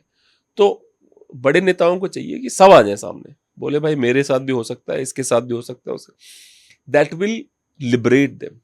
वो उनको आजाद कर देगा कि भाई ये बार बार ब्लैकमेल कर रहा था, मैंने बोल दिया, डीप फेक तो चल ही रहा है, मुझे कुछ नहीं करना, रिलीज भी करेगा तो डीप फेक बोल दूंगा मैं, है ना। जैसे एक पाकिस्तान के प्रधानमंत्री, आपने घबराना नहीं है, याद है ना उनका एक सीडी, उनकी एक बेचारे उसकी किस कहीं काराबाग की एक वो है नवाब की पोती है उसके लीक हो गया था। हाँ वो लीक हो गया था, पर उन्होंने बेचारों ने यूज नहीं किया डीप फेक। मुझे लग रहा अभी क्लैरिफिकेशन देंगे डीप फेक है, हमें तो हुई नहीं इसमें। उन्होंने वो जैसे बेवकूफ होते हैं पाकिस्तानी, वैसे उनमें क्लैरिफिकेशन आया कि नहीं नहीं ये मैं हूं ही नहीं, मेरी आवाज ही नहीं मैच करी। कम ऑन डूड, सिंपली से इट्स डीप फेक, बात खत्म कर। कौन आ रहा है देखने हाँ प्रूव हाँ, करने बट उस ही चीज जस्ट को। यू नो कॉन्टिन्यूसली, फिर बाद में फिर अभी एक और डीप फेक बेचारे के साथ हो गया, वो तो रियल था। You know that in Pakistani jail he was raped. आपने पढ़ी नहीं पढ़ी वो वाली कहानी, किसी मेजर ने उनका रेप कर दिया पाकिस्तानी जेल में जाके। हाँ न्यूज तो देखा है मैंने, आप इसमें फैक्ट कितने क्या नहीं नहीं, है इट वाज अ मतलब। Fact because he was hospitalised after that. Okay. हाँ he was hospitalised, it was a fact. मेरा काम है ना ये वाला नजर रखना इन पे। तो क्योंकि काफी ऐसे पॉलिटिकल ये हैं कि वो लोग एआई यूज करके मार्केटिंग वे में या बहुत सारे वे में अब एआई का भी यूज कर रहे हैं, जैसे कि जो कैंपेन रन होता है, जी जी जी जी। मार्केटिंग एजेंसी अब एआई का यूज कर रही है ये सब चीजों के लिए। बट एक तरह से ना, आपको नहीं लगता एआई सेटल नहीं हो रहा है? अब वो किस करवट बैठेगा वो नहीं पता मुझे। कंप्यूटर्स आए थे तब भी सब बहुत डरे थे, नए नए जब कंप्यूटर्स आए थे, तो मैं ये समझता था कि किस करवट बैठेगा। क्योंकि प्रॉब्लम पता है क्या, अब चलिए एक गहरी कॉन्स्पिरेसी की तरफ नजर डालते हैं, डीप चलते हैं। एआई के साथ मैं इसलिए कहता हूं कि वो किस करवट बैठेगा मुझे पता नहीं। क्यों? क्योंकि अभी तक क्या था कि जो रिच पावरफुल एलीट है उसने हम सबको मैप कर लिया, समझ गया हम क्या हैं कैसे। हमें वो बेवकूफ बना के वोट डलवा देता है कि इनको जिता दो, इनको हम डाल देते हैं वोट, वो रील देख देख के उसकी हम कर लेते हैं। अब क्या है कि उसको फिर भी डर लगता है, एलीट और पावरफुल को फिर भी अपराइजिंग का डर है, रेवोल्यूशन का डर है। क्योंकि अचानक से ह्यूमंस का भरोसा नहीं कि वही कोई आया ऐतुल्ला खुमैनी टाइप का, जिसने डाल दिया दिमाग में चार बातें, फंस गई दिमाग में। तो एआई उसका इलाज है, उसका इलाज एआई है, उसका इलाज रोबोट्स है। क्योंकि हम कितना भी लड़ ले, रोबोट्स से हम नहीं जीत पाएंगे। तो उसने क्या डिसाइड करा, उसने डिसाइड करा कि इन गधों को, ये जो भेड़ बकरियां हैं ह्यूमंस जिनको हम कहते हैं, ये कुछ भी कर लो इनके साथ, अपराइजिंग तो करते ही करते हैं, बोर हो जाते हैं 10-12 साल में, आग जरूर लगाते हैं सड़कों पर निकल के। तो इनको औकात में रखने के लिए ऐसी चीजें रखो जिनको कमांड दिया जा सके। क्योंकि इनको अगर कमांड दी, आर्मी आई, ह्यूमंस की आर्मी अगेंस्ट ह्यूमंस, कमांड दी, उसने मना कर दिया कि भाई मैं नहीं कर रहा। जो जिन देशों में कू होते हैं यही तो होता है, आर्मी मना कर देती है मैं नहीं मारूंगा, गोली नहीं चलाऊंगा। लेकिन अब एआई आ गया है, वो मना नहीं करेगा। हाँ अभी इवन ड्रोन के थ्रू जो अटैक्स हो रहे हैं, जो किए जा रहे हैं, वहाँ पे एआई एल्गोरिदम कहीं ना कहीं टेक्नोलॉजी का यूज है ही, उसके थ्रू ही तो हो रहा है। हाँ हाँ। तो और ये डेवलप हो रहा है, ये आगे जाके और आप कंट्री की सेफ्टी के लिए कह दीजिए या काफी चीजों में यूटिलाइजेशन होगा। जैसे कि अच्छी चीजों में तो हो ही रहा है, बट उसके नेगेटिव इम्पैक्ट्स भी नेगेटिव है। आप काफी यू है। Can't go against the government, बात खत्म। अब मैं 1 लाख रोबोट ले आया हूँ, लगा लो आर्मी तुम। मैं कह रहा हूँ अपनी आर्मी खड़ी कर लो, रोबोट्स लाओ मैं 1 लाख, वो तो आपसे तेज भागता है, आपसे तेज गोली चलाता है, और उसको क्या है कि वो गोलियां भी लेके भागेगा जो आप नहीं कर सकते। कितना सही बात लड़ोगे आप उससे? 10 लाख रोबोट मंगा लिए मैंने। अभी इलॉन मस्क किसी से कह रहे थे कि एक जमाना आएगा 8 बिलियन लोगों के लिए 16 बिलियन रोबोट्स होंगे। अब मैं सोच रहा था बैठ के कि भाई मतलब सीरियसली ये चीज पे कंट्रोल होनी चाहिए, नहीं तो आगे जाके ये वर्ल्ड वाइड बहुत बुरा इफेक्ट कर सकता है। नहीं, बट हमारे लिए है, हमें अफेक्ट करेगा, उनको नहीं करेगा ना। कमांड तो वो देंगे ना। नहीं वही हमें करेगा, हाँ हाँ इसलिए तो बिल्कुल, हमें सोचना है इस बारे में। कमांड, हाँ कमांड हमें करेगा हमारे ऊपर। वी ह्यूमंस, पहले मुझे लगता था कि हम भारतीय बोलता था मैं इस बात को, अब मैं वी ह्यूमन पे चला गया हूं। वी पे फॉर आवर डिस्ट्रक्शन। पहले मैं हम भारतीय कहता था कि हम भारतीय, गोरों को हमने टैक्स दिया कि आओ हम पे राज करो, ये लो पैसा। अब हम कह रहा हूं, मैं कह रहा हूं we humans are paying these rich and powerful lead people कि हमें बर्बाद करो, ये लो पैसा, हमारी लो, हमारी मारो कायदे से, हम बर्बाद होना चाहते हैं। This is what I see right now. और maybe I am extremely negative, maybe, but you are an expert, do you think I am right और आई एम रॉन्ग? नहीं आप सही कह रहे हैं, जहां तक कह रहे हैं वो बहुत सारी चीजें डिपेंड करती है इस चीज पे। इस पे कुछ भी जस्टिफाई करना या कहना सिचुएशन और इस चीज़ पे डिपेंड करता है। अगर मैं इस पे कुछ भी कहूँ तो ऐसे डायरेक्ट तो इस चीज़ पे बोलना भी मेरे लिए भी सही नहीं है। हाँ हाँ हाँ तो ठीक है, चलिए नॉर्मल क्वेश्चंस करते हैं, कहाँ हम यहाँ इस तरफ चले गए। मुझे अपना ऑफिस सिक्योर करना है। अभी ये हमारा आईटी का लड़का है ये, ठीक है। अभी मैं आपको इसके साथ जब भी, अगर आप प्लीज कर लीजिएगा, रिक्वेस्ट है मेरी, नीचे जाके देखिएगा कि हमें साइबर सिक्योरिटी में ऑफिस को सिक्योर करना हो किसी को, तो क्या क्या स्टेप्स लेने चाहिए अकॉर्डिंग टू यू। तो सबसे पहले अगर आप फायरवॉल प्रोटेक्शन क्या यूज़ कर रहे हैं और आपका नेटवर्क जो है, जैसे कि सिस्टम हर एक सिस्टम से कनेक्टेड है, इंट्रानेट टाइप लैन है ना हमारी, लैन हाँ जी जी लैन है, से हाँ इंटरकनेक्टेड है हाँ सब डिवाइस। हाँ तो बेसिकली जो कॉर्पोरेट्स और ऑफिस को टारगेट किया जाता है वो रैंसमवेयर अटैक जो होता है, जिसमें कि आपको कोई फाइल्स, कोई अटैचमेंट, कोई रैंडम लिंक के थ्रू या मेल के थ्रू आएगी और आपने वो डाउनलोड कर लिया रेगुलर फाइल समझ के। एक बार वो आपके सिस्टम में एग्जीक्यूट हो गया तो फिर आपका डिवाइस में जितने भी डॉक्यूमेंट फाइल्स हैं और जो ऑफिशियल पर्पस के लिए जो भी फाइल्स होते हैं वो हो जाएंगे एनक्रिप्ट। एनक्रिप्ट हो गया तो इसका जो डिक्रिप्शन की है वो जिसने ये एग्जीक्यूट कराया है वही देगा, तभी ये डिक्रिप्ट होगा। इसे कहते हैं रैंसमवेयर। जी जी। ये एक चीज हो गई। दूसरा आपका राउटर के जो पासवर्ड्स हैं, जो कौन सा राउटर्स हैं उसमें फायरवॉल सेफ्टी है नहीं है, इंडिविजुअल जितने भी सिस्टम्स हैं उसमें कौन से एप्लीकेशंस हैं, वो मैक के हैं, विंडोज़ के हैं, उस बेसिस पे आपको कुछ एंटी मालवर्स इंस्टॉल करके रखना चाहिए जो कि ऑटो डिटेक्ट करे कुछ भी ऐसे सस्पिशियस फाइल्स हो। और सबसे इम्पॉर्टेंट है कि एक अवेयरनेस, एक हाइजीन की आप डेली बेसिस पे जो भी एक्टिविटी कर रहे हो उसमें कोई भी ऐसे थर्ड पार्टी एप्लीकेशन ना ओपन करें। फ्री सॉफ्टवेयर के चक्कर में हम बहुत सारे सॉफ्टवेयर इंस्टॉल करके ट्राई करते हैं, अटेम्प्ट जी करते जी हैं, जी। वो सब चीज़ें ना करें। और कुछ ऐसे मालवेयर बाइट्स जैसे एंटी मालवेयर इंस्टॉल करें, फ्री वर्जन रहे, जो कि ऐसा नहीं है कि पेड ही यूज़ करना है हमें एकदम सिक्योरिटी के लिए। हम बेसिक सी चीज़ें भी ध्यान रख के यूज़ करें तो वो हमारे लिए बहुत ही यूज़फुल और बहुत सेफ्टी रहेगा। तो फ्री वाले या वर्जन्स के नाम क्या क्या हैं, जैसे अगर कोई अवेलेबल है तो? फ्री वाले में सबसे अच्छा देखिए एक कोमोडो सिक्योरिटी करके है, लिख ले नाम पे। हाँ जी जी। कोमोडो है उस, और एक है मालवेयर बाइट्स है। मतलब इनके पेड वर्जन भी है बट फ्री वाले भी इतने एफिशिएंट है कि आप यूज़ करके सेफ रह सकते हो, तो वो यूज़ करना है। दूसरा आपकी अगर क्लाउड स्टोरेज है, आप डेटा शेयरिंग कैसे कर रहे हैं, मेल स्टोरेज आपका कहाँ पर है, क्या है, उसे भी आपको मल्टी फैक्टर ऑथेंटिकेशन से आपको सिक्योर हमारा रखना होता है है। Multi factor authentication. हाँ ठीक, गुड। नहीं, मैं I will pay you for that, I am not saying that, I am not taking your services for free. We will obviously pay you. We just want you to tell us the loopholes. You know, if they are not too costly, we will implement them for sure. So multiple चीज़ें, multiple layers है security के। मैं check कर लूंगा आपका system जी, और जी, फिर हम एनालाइज कर लेंगे कि क्या लूप होल है या क्या करना चाहिए। और फोन को प्रोटेक्ट करना हो तो क्या करना है मुझे? देखिए फ़ोन को प्रोटेक्ट करना है तो आप कुछ, अगर आपको ऐसा सस्पिशियस लग रहा है कि आपका डेटा यूसेज ज़्यादा हो रहा है, बैटरी ड्रेन हो रही है, तो एंड्रॉयड है तो आपके डिवाइस में आप एडमिन एक्सेस जो होता है, एक ऑप्शन होता है एडमिनिस्ट्रेटर, जहाँ पे कि कुछ ऐसे ऐप को एडमिनिस्ट्रेटर एक्सेस दिया गया है। जैसे कि जो हमारा इन डिफ़ॉल्ट एप्लीकेशन होता है फाइंड माय डिवाइस, तो उसे वो ऑलरेडी एक्सेस दिया गया रहता है, वो ऐप आपको ऑलरेडी उस चीज़ में दिखेंगे, ठीक है। तो वहाँ देखना है कि वहाँ कुछ थर्ड पार्टी एप्लीकेशन तो नहीं है जिसके थ्रू आपका डेटा कहीं कहाँ पे पे? जा जैसे रहा मैं है। एप्पल वाला फोन है, अब आप मुझे बताइए। एप्पल में वो नहीं होता, अच्छा, एंड्रॉयड में एंड्रॉयड में होता होता है। है। एप्पल में क्या करना होता है?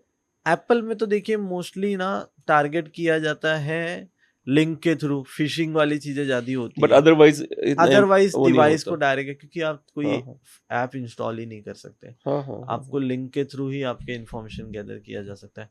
लिंक आपको रैंडम आ गया, आपने उसको अलाउ कर दिया कि लोकेशन एक्सेस मांग रहा पॉर्न, है। जब लोग पॉर्न देखते हैं उसमें क्या होता है, उसमें कैसे हो जाता देखिए है? जब पॉर्न देखते हैं तो पॉर्न वेबसाइट्स पे मल्टीपल पॉपअप्स जब जनरेट होते होते हैं हाँ तो होते हैं। पॉपअप्स में बैकएंड में कभी कभी हमारे डिवाइस में फाइल डाउनलोड हो जाता है। अच्छा। जब हम क्लिक करते हैं तो वो रीडायरेक्ट होता है बार बार। तो रीडायरेक्ट होने के टाइम पे हमें कोई एप्लीकेशन, जैसे कुछ कभी कभी टैब नैपिंग जिसे कहते हैं, एक फिशिंग का एडवांस फॉर्म है, कि कोई एक सेकेंडरी टैब ओपन हो जाएगा जिसमें कि लॉगिन पेज होगा कि you can log in your Instagram और फेसबुक, लॉग आउट दिखा रहा है। तो जब इंसान उसमें क्रेडेंशियल डाल अच्छा, देता उसके है, पहले कुछ नहीं होगा। उसके पहले कुछ नहीं होगा। अच्छा। ये दूसरा, अगर वो कोई फाइल इंस्टॉल हो गया है या कोई फाइल डाउनलोड हो गया है, वो आपको ओपन नहीं करना है, उसे डिलीट कर देने हैं, ठीक है। और क्योंकि वो एडवायर्स होते हैं, कभी कभी एडवायर्स होते हैं जो हमारे बैकएंड में आ जाएंगे और फिर हमें कहीं ना कहीं पॉपअप्स और फ़ोन स्लो हो जाएगा प्रोसेस में, ये सब चीज़ें होती है।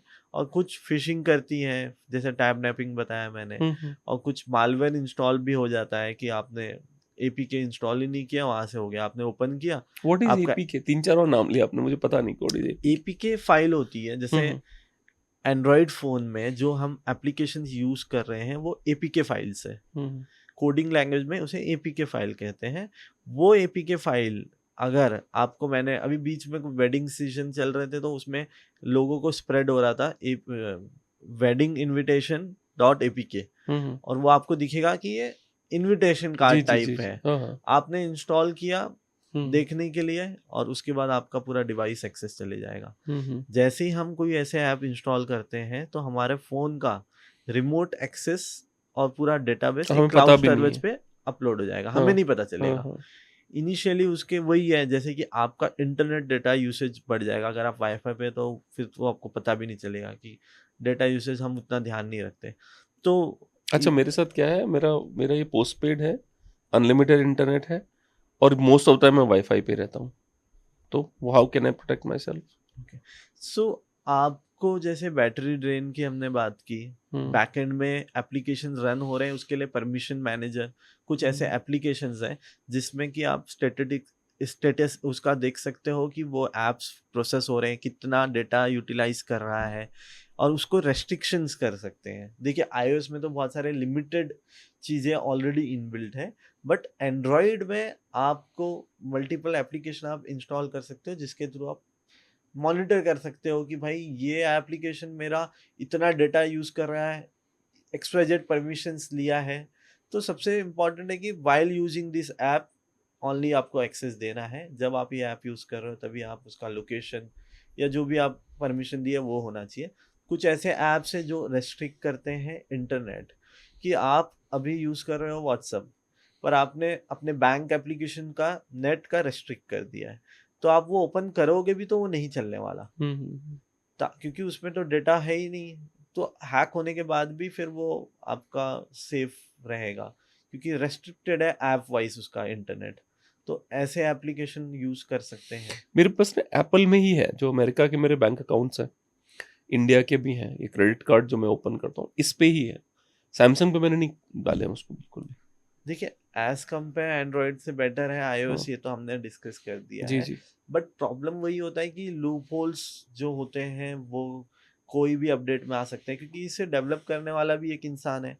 ये जब ओवरऑल सॉफ्टवेयर अपडेट्स आते हैं, सब यूजर्स को अपडेट के ऑप्शंस आते हैं, तो वहाँ पे लिखा हुआ रहता है कि भाई ये इस पर्सपेक्टिव की वजह से है, क्योंकि जो जो कंपनीज हैं ऐसी बड़ी, उनके पास एक्सपर्ट्स हैं और वो पेनिट्रेशन टेस्टिंग करते हैं, रहते हैं कि भाई हमारे इस पर्टिकुलर सेटअप में, खुद से एप्लीकेशन ही। में कुछ लूप, हम्म हाँ, चेक करने के लिए। जैसे गवर्नमेंट भी करती है, हम्म गवर्नमेंट की जो ऑडिटिंग होती है, सिक्योरिटी ऑडिटिंग होती है, उसमें मल्टीपल कंपनीज होती है, XYZ को टेंडर जाता है, वो इनका ऑडिटिंग करके रिपोर्ट देता है, इनका NIC पे सेटअप है, और फिर हैक होने के लिए तो वहाँ की भी, गवर्नमेंट की भी चीज़ें हुई हैं। NIC पे जो सर्वर पे अपलोडेड है, एम्स वो वाला जो हैक हुआ था छूटा वो, एम्स का वो रैंसमवेयर अटैक हुआ था, वो मिला, रैंसमवेयर अटैक था। हुआ लेकिन ठीक हुआ नहीं हुआ। ठीक हुआ, देखिए डैमेज तो होता ही है। आप तो सोच के देखो कि एम्स में प्रधानमंत्री का भी डीएनए पड़ा हुआ है, एक दो लोगों का नहीं है, पीएम के, पुराने पीएम के, नए पीएम के, पुराने पार्टी अध्यक्षों के, क्योंकि एम्स में सब इलाज कराते हैं। और वो क्यों उठाएगा चाइना, चाइना पे ब्लेम किया था लोगों ने, क्यों चाहिए उसको? क्योंकि आपके डीएनए में आपको एलर्जी है किसी इस चीज से। मुझे केवल आपके स्किन पे वो रगड़ देना है, आपको पता भी नहीं चलेगा, आपको लगेगा एलर्जी से मर गया, कैसे मरे पता ही नहीं भाई। सही बात है, ये बहुत ही सेंसिटिव चीजें हैं, हम्म। क्योंकि डेटा सेफ्टी का गवर्नमेंट अब जेएनपीटी पोर्ट, एम्स, काफी बड़े बड़े ऑर्गेनाइजेशन के साथ हुआ है। तो हम प्राइवेट की तो क्या ही बात बिल्कुल करें। नहीं, बट प्राइवेट सेफ है बाय द वे। प्राइवेट से प्राइवेट सेफ है क्योंकि उनका बजट अगर 500 करोड़ की कंपनी है तो कम से कम 5 करोड़ का बजट होता है उनका सिक्योरिटी पे। जी, ठीक है, 14 लाख करोड़ में से 1900 करोड़ का बजट नहीं होता बात वही उनका। है, बात बजट की है और बात है कि ट्रेनिंग अवेयरनेस की। बहुत सारे ऐसे गवर्नमेंट के ऑर्गेनाइजेशन है जहाँ पे कि वही पुराने वर्जन विंडोज के यूज किए जा रहे हैं, जो कि अब तो बहुत ही वीक है, जी जी जी जी उसी को यूज किया जा रहा है। ना उनको प्रॉपर ट्रेनिंग मिल पा रही है कि, और ना वो उतना फोकस कर पा रहे हैं कि भाई ये मेरा पर्सनल थोड़ी है। कुछ ऐसे भी लोग होते जी हैं, जी कुछ ऐसे भी है कि नहीं, जो सुधारने की कोशिश करते हैं कि नहीं यार, ये इस पुलिस स्टेशन में हूँ मैं, मुझे नॉलेज है तो मैं उस चीज को अवेयर करूंगा, मैं अपडेट कराऊंगा हर एक सिस्टम, क्योंकि कहीं ना कहीं इन फ्यूचर उसकी वजह से सबको इम्पैक्ट कर बिल्कुल सकता है वो। बिल्कुल। और कुछ ऐसे हैं कि जो अपना आ रहे हैं, काम कर रहे हैं और निकल रहे हैं, अब अधिकतर होते हैं ऐसे जिनको सिर्फ आना है, काम करना है, चले जाना है। कि जो इनिशिएटिव नहीं ले रहे हैं कि ये इनिशिएटिव हम, और या तो उनको नॉलेज ही नहीं मुझे है। ऐसा लगता है, मुझे ऐसा लगता है कि इस तरह के ना, मतलब ज्यादातर केसेस आपको वहां मिलेंगे जिनको जिनको जॉब इतने आसानी से मिल गई कि उनको उतनी मेहनत नहीं। इट्स लाइक गाड़ी खुद से खरीदी हुई और दी हुई गाड़ी, आप केयर उसकी करते हो तो खुद से खरीदते हो। तो जी, जिन्होंने मेहनत करके जॉब ली, करेक्ट। ठीक है, उनको तो बहुत फर्क पड़ता है कि उनको लगता है वो करो। जिनको आसानी से मिल गई उनका कुछ नहीं कह सकते। पता नहीं, कुछ तो याद आ रहा था, भूल गया दिमाग से। आजकल कोविड के बाद हो रहा है ये मेरे साथ में, उसके पहले में कभी नहीं होता था कि मैं अगर बोल कुछ सोचा हूँ मुझे याद रहता था कि मैंने ये सोचा हुआ है। अब कोविड के बाद ये नया चालू हुआ है। कोविड के बाद तो नहीं, बट वो जो हमें इंजेक्शन लगे थे ना, वो उसके बाद हो रहा है ये वैक्सीन। हाँ, जो डॉक्टर एंथनी फाउची नाम से, नाम सुना है आपने डॉक्टर एंथनी फाउची का? नहीं। उनको जेनेटिक्स का जनक मानते हैं अमेरिका में। अच्छा। एक नंबर का फ्रॉड और लूजर है वो। आरएफ के जूनियर जो अमेरिका के हेल्थ मिनिस्टर, उनकी किताब है द रियल डॉक्टर फाउची। तो किताब मैंने पढ़ी है, तो मुझे पता है वो कितना गहरा और कितना खतरनाक आदमी है पूरी दुनिया के लिए। अभी रशिया ने जो यूक्रेन से जब शांति समझौता हो रहा था अमेरिका से, तो उसने एक शर्त रखी थी, एंथनी फाउची को हमें दो, हम मानवता के अगेंस्ट इसके अपराधों के लिए इसको सजा देंगे। इसका मतलब उसको फांसी देंगे सीधे रशिया। इतना बड़ा है वो बंदा। उसका पुराना वीडियो देख रहा था, उसमें वो कहता है कि अगर आपको कोई बीमारी हो गई, क्योंकि वो है बहुत बड़ा एक्सपर्ट, इसमें कोई दो राय नहीं है, बहुत पढ़ाई करी है उसने, बहुत इंटेलिजेंट आदमी है। अगर आपको कोई बीमारी हो गई तो आपको उसके अंदर वायरस, आप ऑलरेडी इन्फेक्टेड है, ठीक है, आप चिंता ना करें, आप मरेंगे नहीं अब उससे, आपको वैक्सीन की जरूरत नहीं, क्योंकि हो गई आपको बीमारी। वैक्सीन में क्या होता है, या तो मरे हुए बैक्टीरिया, उसी सेम चीज के वायरसेस होंगे, या फिर वो सोए हुए वायरस होंगे जो आपकी बॉडी को जाके इन्फेक्ट करेंगे दोबारा से और पड़े रहेंगे। तो नया आएगा तो उसको वो खुद ही देख लेंगे, खुद बोल रहा है वो। लेकिन कोविड में उसने भी वायरस वैक्सीन खूब लगवाई, और कोविड में लगभग 100% लोगों को कोविड हुआ, कोई नहीं बचा। जो नॉर्मल इम्यून थे उनको कुछ नहीं हुआ, उनको भी कोविड हुआ था, जिनको नहीं हुआ उनको भी हुआ था। वैक्सीन की जरूरत क्यों पड़ी मुझे आज तक समझ में नहीं आया, उस जरूरत क्यों पड़ी मुझे समझ में नहीं आया। वैक्सीन जरूरत क्यों है अगर मैं ऑलरेडी इन्फेक्ट हो चुका हूं? जैसे मुझे 3 बार कोविड हुआ है, ठीक है, तो मुझे नहीं लगता मुझे वैक्सीन की जरूरत है, क्योंकि मैं तो इन्फेक्टेड हूं भाई 3 बार से। इम्यूनिटी बूस्ट के लिए गवर्नमेंट का तो यही कहना था कि वो और आपकी जितने जितने ज्यादा बूस्टर लगवाए वो जल्दी नहीं पड़ गए। इस टाइम पे अमेरिका में जोक चलता है, क्योंकि अमेरिका में लगभग 30% जनसंख्या ना नहीं लगवाए वैक्सीन, उन्होंने नहीं लगवाया, हम वैक्सीन नहीं लगवाएंगे। तो अमेरिका में बड़ा अच्छा जोक चलता है कि वो स्पर्म जिसमें जैब नहीं लगा, मतलब इंजेक्शन नहीं लगा है कोविड वाला, वो इस समय बिक रहा है 5,000 रुपए पर सैंपल, $5,000 सॉरी पर सैंपल बिक रहा है। तो अमेरिका में बहुत जोक चलता है ये वाला। तो कोविड के बाद से मेरे साथ ये हो रहा है बार बार कि कोई भी चीज बहुत इंटरेस्टिंग सोच चुका होता हूँ मैं, आपसे बात करते करते भूल जाऊंगा कि अच्छा पता नहीं क्या सोचा था। मेरी वाइफ के साथ हुआ, ब्लड थिकनेस हो जाती है, ऐसा कई लोगों ने क्लेम करा है काफी वैक्सीन काफी के लोगों बाद। ने किया जी। है। और तो हाँ, तो मेरे उनकी आंखों में धब्बा आ गया एक सफेद रंग का, तो ब्लड थिनर दिए गए, ठीक हो गया। और अभी केसेस वापस से कोविड के बढ़ रहे हैं, ऐसे इस सुनने बार में तो आ ना मैं रहा है। मास्क लगाऊंगा, मैं चालान कटवाऊंगा अपना बहुत चौड़े में, ना मैं मास्क लगवाऊंगा, ना मैं कोई वैक्सीन लूंगा। इस बार तो मैं बोलूंगा आप चालान काटो मेरा, बस मैं कुछ नहीं करने वाला। पिछली बार मैंने करके देख लिया, ठीक है ना, मैं कुछ नहीं करूँगा व्यक्तिगत रूप से। मेरा परिवार करता है तो उनकी प्रॉब्लम, मैं नहीं करूँगा, मैंने ये डिसाइड कर रखा है। क्योंकि मास्क लगाने से स्टडी हुई है, अगर मास्क नहीं होता तो ऑक्सीजन की सफिशिएंट सप्लाई होती और आप ठीक रहते। मास्क लगाने से जो ऑक्सीजन रुक गई ना, आपने तो एक आप कार्बन डाइऑक्साइड छोड़ रहे हो, उसी को दोबारा खींच रहे हो, थोड़ा बहुत ऑक्सीजन कहीं से आ रहा है, तो वो भी इशू है। ठीक है, हाँ एक जरूर सोल्यूशन मुझे, ये सब चीजें मैं अपने लिए बोल रहा हूँ, आपको मैं सलाह नहीं दे रहा हूँ, आपकी मर्जी, आपको जो करना है करो, खुद पढ़ो अपने लिए, मैं अपनी बात कर रहा हूँ खाली, है ना। पता लोग बोले उन्होंने कहा था, मैंने नहीं कहा भाई, मैं अपनी बात कर, हाँ मैं अपनी बात कर रहा हूँ। मैं विटामिन डी परफेक्ट रखूंगा अपनी बॉडी में, उसकी गोलियां खाऊंगा हर हफ्ते, ठीक है, विटामिन डी अपना परफेक्ट रखूंगा, और मैं एक्सरसाइज करूंगा। और मेरे से मतलब नहीं भाई कि गवर्नमेंट क्या बोलती है, भगवान गवर्नमेंट को मुबारक हो। ये तो वही वाली बात है, गवर्नमेंट अपना मास्क निकाल के बोलती है कि स्टार्ट डूइंग दिस, और दूसरा क्या करती है सरकार, मैकडीज खोल के जिम बंद कर देती है। मैकडीज खुले थे, खाने पीने की दुकानें खुली थी, लिकर के शॉप्स खुले थे, लेकिन जिम बंद थे। हाँ ना, तो सरकार की प्रायोरिटी क्या हो तो वो बता देती है कि हमारी प्रायोरिटी देखो क्या है, हम बता रहे हैं तुम्हारी प्रायोरिटी क्या है, ठीक है ना। किसी दिन जेल जाऊंगा मैं, देख लेना। गवर्नमेंट वाला ना भेजा ना मुझे उठा के जेल। पुलिस वालों के साथ काम करने का कैसा रहा एक्सपीरियंस आपका?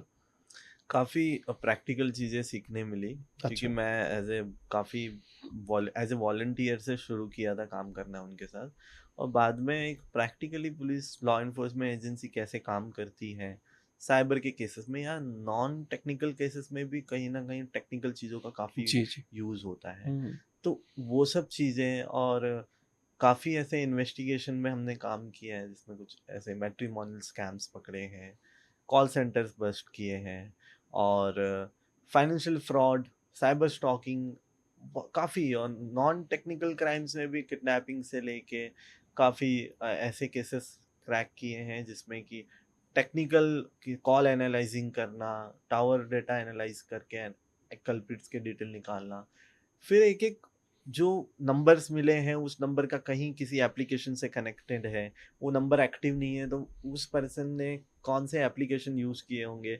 रिचार्ज के लिए, अपने D2H के लिए, या अपने फूड डिलीवरी के लिए। तो एक जो डिजिटल फुटप्रिंट्स है उसके थ्रू हम किसी को कैसे कॉट करना है, उस चीज़ पे काफ़ी चीज़ें सीखने मिली मुझे। तो जैसे मान लेते हैं किसी बंदे को आपने सर्च करना शुरू किया, उसके हर जगह डिजिटल फुटप्रिंट, आपको क्या लगेगा, अरे क्या पता क्रिमिनल ही ना हो यार, साधारण आदमी है ये, ऐसा हुआ है या फिर लगता नहीं ऐसे क्रिमिनल भी वो है? डिपेंड करता है कि उस नंबर, जैसे हमें नंबर मिल रहा है तो कहीं ना कहीं कॉमन लिंक होगा उस स्कैम से या उस कंप्लेंट से, उस बेसिस पे आगे के इन्वेस्टिगेशन होते हैं। ठीक है, पहले तो होता था कि डायरेक्ट लिंक है, अब तो साइबर क्रिमिनल्स बहुत स्मार्ट है, अब वो सिर्फ व्हाट्सएप पे वर्चुअल नंबर यूज़ करते हैं, वो नॉर्मल नंबर से कॉल नहीं करते, और नंबर्स रहेगा भी तो जिसके एड्रेस पे है वो कोई और है, वो कोई लेबर है या कोई रूरल एरिया से जिसको पता ही नहीं है उसका यूज़ हुआ है, या फिर इसमें स्कैम है, फेक डॉक्यूमेंट पे ये सब चीज़ें हुई है। तो ऐसी चीज़ें ज़्यादा होती है। इवन फॉर बैंक अकाउंट्स जो होते हैं वो अब, पहले तो होता था कि एटीएम जाके विड्रॉ कर लिया, अब बहुत ज़्यादा अवेयरनेस हो गया है कि डायरेक्ट कोई एटीएम हेलमेट पहन के मास्क पहन के जाने से अब नहीं जा पाते, पहले होता था, पहले हो जाता था ये सब चीज़ें। अब ऐसा है कि account to account money laundering जो होता है उसके थ्रू, हवाले के थ्रू, ये सब एंगल से ये साइबर क्राइम की चीज़ें हो रही है। क्रिप्टो करेंसी हो गई, यूएसडीटी हो गई, इसकी जो अमाउंट की रोलिंग की जा रही है ओवरसीज, ये इस तरीके से हो रही है। गवर्नमेंट इनिशिएटिव ले रही है, जैसे कि 1930 हो गया रिपोर्टिंग मैकेनिज्म, जहाँ पे आप फाइनेंशियल फ्रॉड का रिपोर्ट कर सकते हो। तो पहले होता था कि Do they answer the phone? या दे डू, बट जरा मिला है 1930 पे फोन तो देख, उठाते हैं। सो 1930 हाँ। सो अब इन्होंने जैसे कॉल सेंटर सेटअप किया है इसके सपोर्ट के लिए, काफ़ी विक्टिम्स हैं जिनको वेट करना पड़ता है, मल्टीपल टाइम ट्राई करना पड़ता है। उसका अल्टरनेटिव ऑप्शन है कि आप पोर्टल पे जाके आप रिपोर्ट करिए और वहाँ पे फिल करिए। एक बहुत बड़ा प्रदेश है, प्रदेश का नाम नहीं लूंगा भैया, बोल नहीं सकते, ज़्यादा बोलोगे तो फिर बुरा मान जाते हैं। बहुत बड़ा प्रदेश है, उनकी पुलिस की वेबसाइट है, जब उसमें आप FIR पे क्लिक करते हो ना कि मुझे FIR दर्ज करनी है, तो जैसे आप उस पर क्लिक करने से पहले उसमें एक पॉपअप आ जाता है, अब ये 100 पुलिस के बाहर की जुरिस्डिक्शन पे जा रहा है, अब किसी और वेबसाइट पे जा रहे हो आप, लाइक अगर मैं एफआईआर करना चाहता हूँ और पुलिस की वेबसाइट है, मुझे ये क्यों कहा जा रहा है कि अब आप इससे बाहर जा रहे हैं? भाई वो तो जुरिस्डिक्शन पुलिस की होना चाहिए, एफआईआर कर रहा हूँ मैं। जी हाँ। तो उसमें प्रॉपर लिख के आ जाता है भाई अब आप किसी और वेबसाइट पे जा रहे हैं, इसके क्लिक करेंगे किसी और वेबसाइट पहुंच जाएंगे आप। अच्छा। हाँ, करके देख। हाँ, बेस्ट बता रहा है, ठीक है चलो। तो 1900 करोड़ के बजट में यही होगा। वो मराठी में नहीं बोलते, इतने पैसे में इतना ही मिलेगा। ठीक है, तो कभी ऐसा हुआ कि किसी पुलिस वाले ने सोचा अरे कहाँ यार मैं खुद कर लूंगा, बिग डील, कहाँ साइबर वालों को बीच में रहे हो, तेरा भाई देख लेगा। नहीं, वो अप्रोच तभी करते हैं जब वो नहीं कर पाते तो बहुत रिस्पेक्टफुली ले आते हैं, भाई प्लीज कर लो कुछ। बट तो बहुत पुलिस वाले हैं जो बहुत जेन्युइन मेहनत करते हैं, है, बहुत सारे हैं। बहुत मेहनत करते हैं वो कि सॉल्व कर दूं क्राइम। और उन बेचारों को कई बार कुछ मिलता भी नहीं तब भी करते हैं, बहुत मेहनत करते हैं वो लोग। नहीं है जिनको खुद से है कि नहीं मुझे सीखना है, मुझे समझना है। मोस्टली जो यंग अभी के रिक्रूटमेंट्स हो रहे हैं उन वो अवेयर हैं इस चीज़ों से। जैसे स्पेशली साइबर की बात करें तो वो डिजिटलाइज है, वो देख रहे हैं कि इस लेवल पे स्कैम्स हो रहे हैं, इस लेवल पे ये सब चीज़ें हो रही हैं, तो वो चाहते हैं कि अपनी एक्सपर्टीज बढ़ाए इस चीज़ में। देखिए एक बहुत ही मज़ेदार फील्ड भी है ये, हम्म। क्योंकि इसमें अगर आपको इंटरेस्ट है तो वो ऑफिसर बहुत मेहनत करेगा कि हम ट्रैक करें या इस चीज को कैसे हुआ हाँ, है मजा आता होगा ना, इसको एट सॉल्व कर दिया लास्ट तो तक मजा आ जाता होगा। करें। हाँ जैसे हाँ। काफी स्कैम्स है जिसके कुछ भी एविडेंस, मतलब आप मेन कल्प्रिट तक नहीं पहुंच पाते, अच्छा। तो वैसे कुछ केसेस को लेके वो हमसे डिस्कस करते हैं कि यार इस जगह क्या करना चाहिए, अब हम अटक गए इस जगह, या इस पे अब इसको आगे बढ़ाने के लिए कोई ऑप्शन लगा है, तो वो सजेशंस भी लेते हैं। तो पता चलता है कि हाँ यार उनको इंटरेस्ट है कहीं ना कहीं विक्टिम्स। इस तरह के फ्रॉड करने हो तो ऐसे देश में चले जाओ जहाँ से एक्सट्रेडिशन ना हो, जिस हम्म। देश में फ्रॉड कर रहे हो उस देश की। अभी इसके जो मेन जो बड़े लेवल पे स्कैम्स हो रहे हैं उसके जो मेन की प्लेयर्स है वो तो बाहर ही बैठ के सब चला रहे सही हैं। बात। बहुत काफी एप्लीकेशन है जिनका लिंक बाहर है। हम्म। तो साइबर ये कंबोडिया कंबोडिया में जो स्कैम्स के ये चलते हैं कि रिक्रूटमेंट, आपको इंडिया से रिक्रूटमेंट करवाएंगे क्रिप्टो के जॉब के नाम पे कि अच्छा आपको सैलरी दे रहे हैं, आपका फ्लाइट टिकट करेंगे, आपको वहाँ पहुँचाएंगे, सब कुछ प्रोसेस करके देंगे, बाद में वहाँ जाके आपसे स्लेवरी कराएंगे अगेंस्ट इंडिया।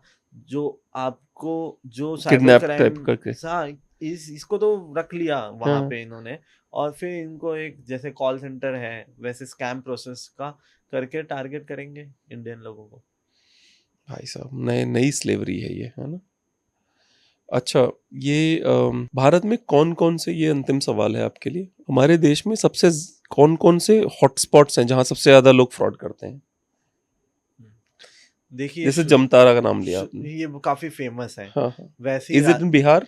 नहीं, झारखंड। झारखंड, अच्छा। झारखंड। जी जी। वैसे ही राजस्थान में भरतपुर, आपने वो ये जो बर्ड ओएलएक्स सेंचुरी जो है, भरतपुर राजस्थान में, हाँ जो भरतपुर बर्ड सेंचुरी बहुत फेमस है, जी जी। तो वहां पे जो ओएलएक्स के स्कैम होते थे कि मैं आर्मी से हूँ, आईडी देता था कि मुझे मेरा ट्रांसफर हो गया है तो मैं ये चीज बेच रहा हूँ, तो सामने वाले को ये रहता था, तो ये जो स्कैम चलता था हाँ ओएलएक्स फ्रॉड स्कैम, हाँ। वो वहां से वो उसका हब था। अच्छा बाद में वो अपग्रेड होते हैं जिस जिस हिसाब से मोडस ऑपरेंडी फेमस हो जाता है, लोग अवेयर हो जाते हैं, फिर नया स्कैम आ जाता है। तो अच्छा, how they will be doing the business meeting at guys that failed? अब नया फ्रॉड का सोचना पड़ेगा। नया स्क्रिप्ट तैयार करके। एक्चुअली ये खाली जैसे प्रैक्टिकली जब मैंने देखा ये केसेस कैसे किस जैसे लोकेशन वाइज हो रहे हैं, तो शुरुआत तो काफी रूरल एरिया से हुई थी, काफी लोग कर रहे थे। जब से ये ट्रेंड तो आया है बाहर से ही, हम्म जो नए नए चीजें सीख रहे हैं, जो आज के बहुत साल पहले हो रहा था वहां पर वो अब हम्म। यहाँ हो रहा है। जी जी जी। तो लोगों के स्क्रिप्ट हैं, ये ज्यादा पढ़े लिखे नहीं है कि इनको बहुत हैकिंग का नॉलेज है, ये हैक कर लेंगे डायरेक्ट आपको। इनको चीजें पता चल गई है कि ये फाइल भेजने से हम एक्सेस कर सकते हैं, इस पर्सन के डिटेल निकालने हैं तो हमें रिप्रेजेंटेटिव होके इस तरीके से बात करनी है। डेटा कलेक्शन बहुत सारे मॉड्यूल मोड से होता है, ऑनलाइन फॉरम, आपको कुछ बैंक के ग्लिचेस आए, आपने फॉरम पे कमेंट कर दिया, ट्विटर पे ट्वीट कर दिया, आपने कमेंट डाल दिया, वो मॉनिटर करते हैं। इनकी पूरी एक टीम अच्छा होती जी। है जो ऐसी चीजों को मॉनिटर करते हैं जो तकलीफ में है, जिनको नीड है, वो डाटा कलेक्शन करने के बाद उनके साथ ज्यादा स्कैम होता है। और इसमें मल्टीपल अलग अलग स्कैम, जैसे गूगल लिस्टिंग फ्रॉड्स की उन्होंने पर्टिकुलर एक एनजीओ के पेज को आगे एड्स रन करके ये कर दिया है, उनकी वेबसाइट फेक है, जो कि वो टॉप पे दिखेगा क्योंकि स्पॉन्सर एड्स है। बाद में जो जिसको नीड है कि नियर बाय मुझे हॉस्पिटल चाहिए, नियर बाय रेस्टोरेंट में मुझे बुकिंग करनी है, उन्होंने कॉल किया, कॉल नहीं उठाया तो कॉल बैक आएगा, यस सर आपको टेबल बुक करना पड़ेगा एडवांस में, सो आपको सो एंड सो अमाउंट पे करना पड़ेगा पहले। इस तरीके से किसी एनजीओ में आप कॉल कर रहे हो या एम्बुलेंस सर्विस है तो आपको एडवांस पे करना पड़ेगा, उसके बाद हम प्रोवाइड करेंगे। तो ऐसे मल्टीपल चीज़ों में गूगल लिस्टिंग स्कैम्स होते हैं और अलग अलग तरीके से ऐसे फ्रॉड होते हैं। तो रूरल एरिया जैसे भरतपुर और जमतारा हमको पता ही है हम सबको, वैसे अब काफ़ी ज़्यादा ऐसे एरियाज बन चुके हैं और हम एक किसी पर्टिकुलर लोकेशन को ये नहीं कर सकते। दिल्ली से भी हो रहा है, दिल्ली में काफ़ी मैट्रिमोनियल स्कैम्स, इनकी पूरी इन्होंने हब बना दिया है मोस्टली।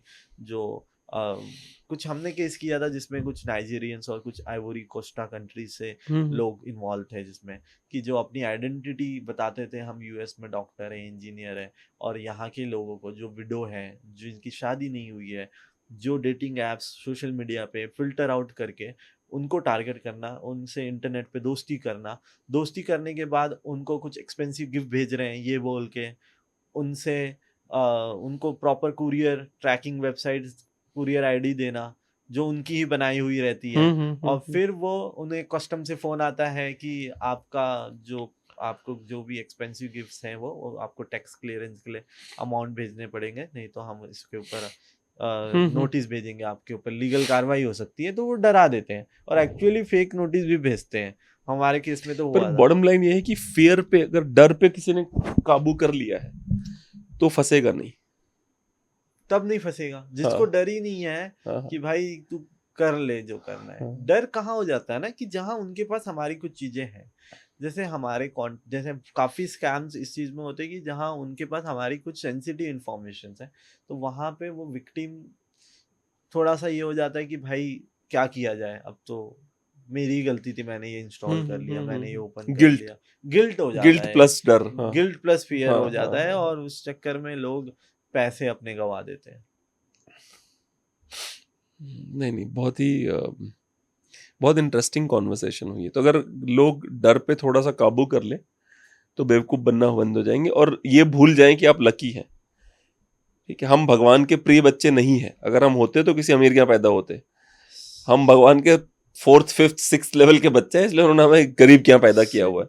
क्योंकि ये चीज ये हर एक इंसान के दिमाग में चले जाए इस बारे में एकदम इजीली, क्योंकि हम अवेयरनेस करेंगे, नए नए स्कैम्स आएंगे, नए नए अवेयरनेस करती रहेगी गवर्नमेंट, हमारे जैसे लोग, सब लोग, बट दिमाग के इंसान जो ह्यूमन टेंडेंसी है उस चीज में ये बैठ जाना चाहिए, भैया इंटरनेट से जुड़ी हुई या कुछ भी ऐसी चीजें हो रही है जहाँ पे इजी पैसे कमा रहे हैं, हाई रिटर्न्स आ रहे हैं, मतलब जो चीजें बहुत ही इजीली मिल जा रही हैं, तो वहां पे थोड़ा अवेयर होके चीजें करें हर एक चीज में। ये एक हाइजीन, लालच बुरी बला एक अपनी रूटीन और अपने हाइजीन में अगर ये सब चीजें सोच के करते रहे इंसान, तो फिर उनके साथ स्कैम तो नहीं होगा। चलिए, it was wonderful talking to you genuinely, और उम्मीद है कि आपकी अवेयरनेस, जैसे आज तो मैं सोच रहा हूँ अपने आज शाम को अपने ऑफिस में अवेयरनेस चलाऊंगा कि भाई मैं कभी तुमसे पैसा नहीं मांगूंगा, यकीन कर लो मेरा। चाहे वो मेरी आवाज में आए, चाहे वो मेरा वीडियो आए, चाहे ऑडियो आए, यकीन करके चलो कि मैं तुमसे भी पैसा नहीं मांगूंगा। अगर कोई मेरे नाम पे तुमसे पैसा मांग रहे से मतलब तुम बेवकूफ बन रहे हो। ठीक है ना? हाँ, बात साफ है। और अगर कोई मांग रहा है तो ओरिजिनल नंबर पे कॉल करो कि भाई साहब आपके नाम से आया है, क्या चल रहा है, ये पैसा देना है नहीं देना है। जी ठीक है, चलिए, it was wonderful talking to you. Thank you.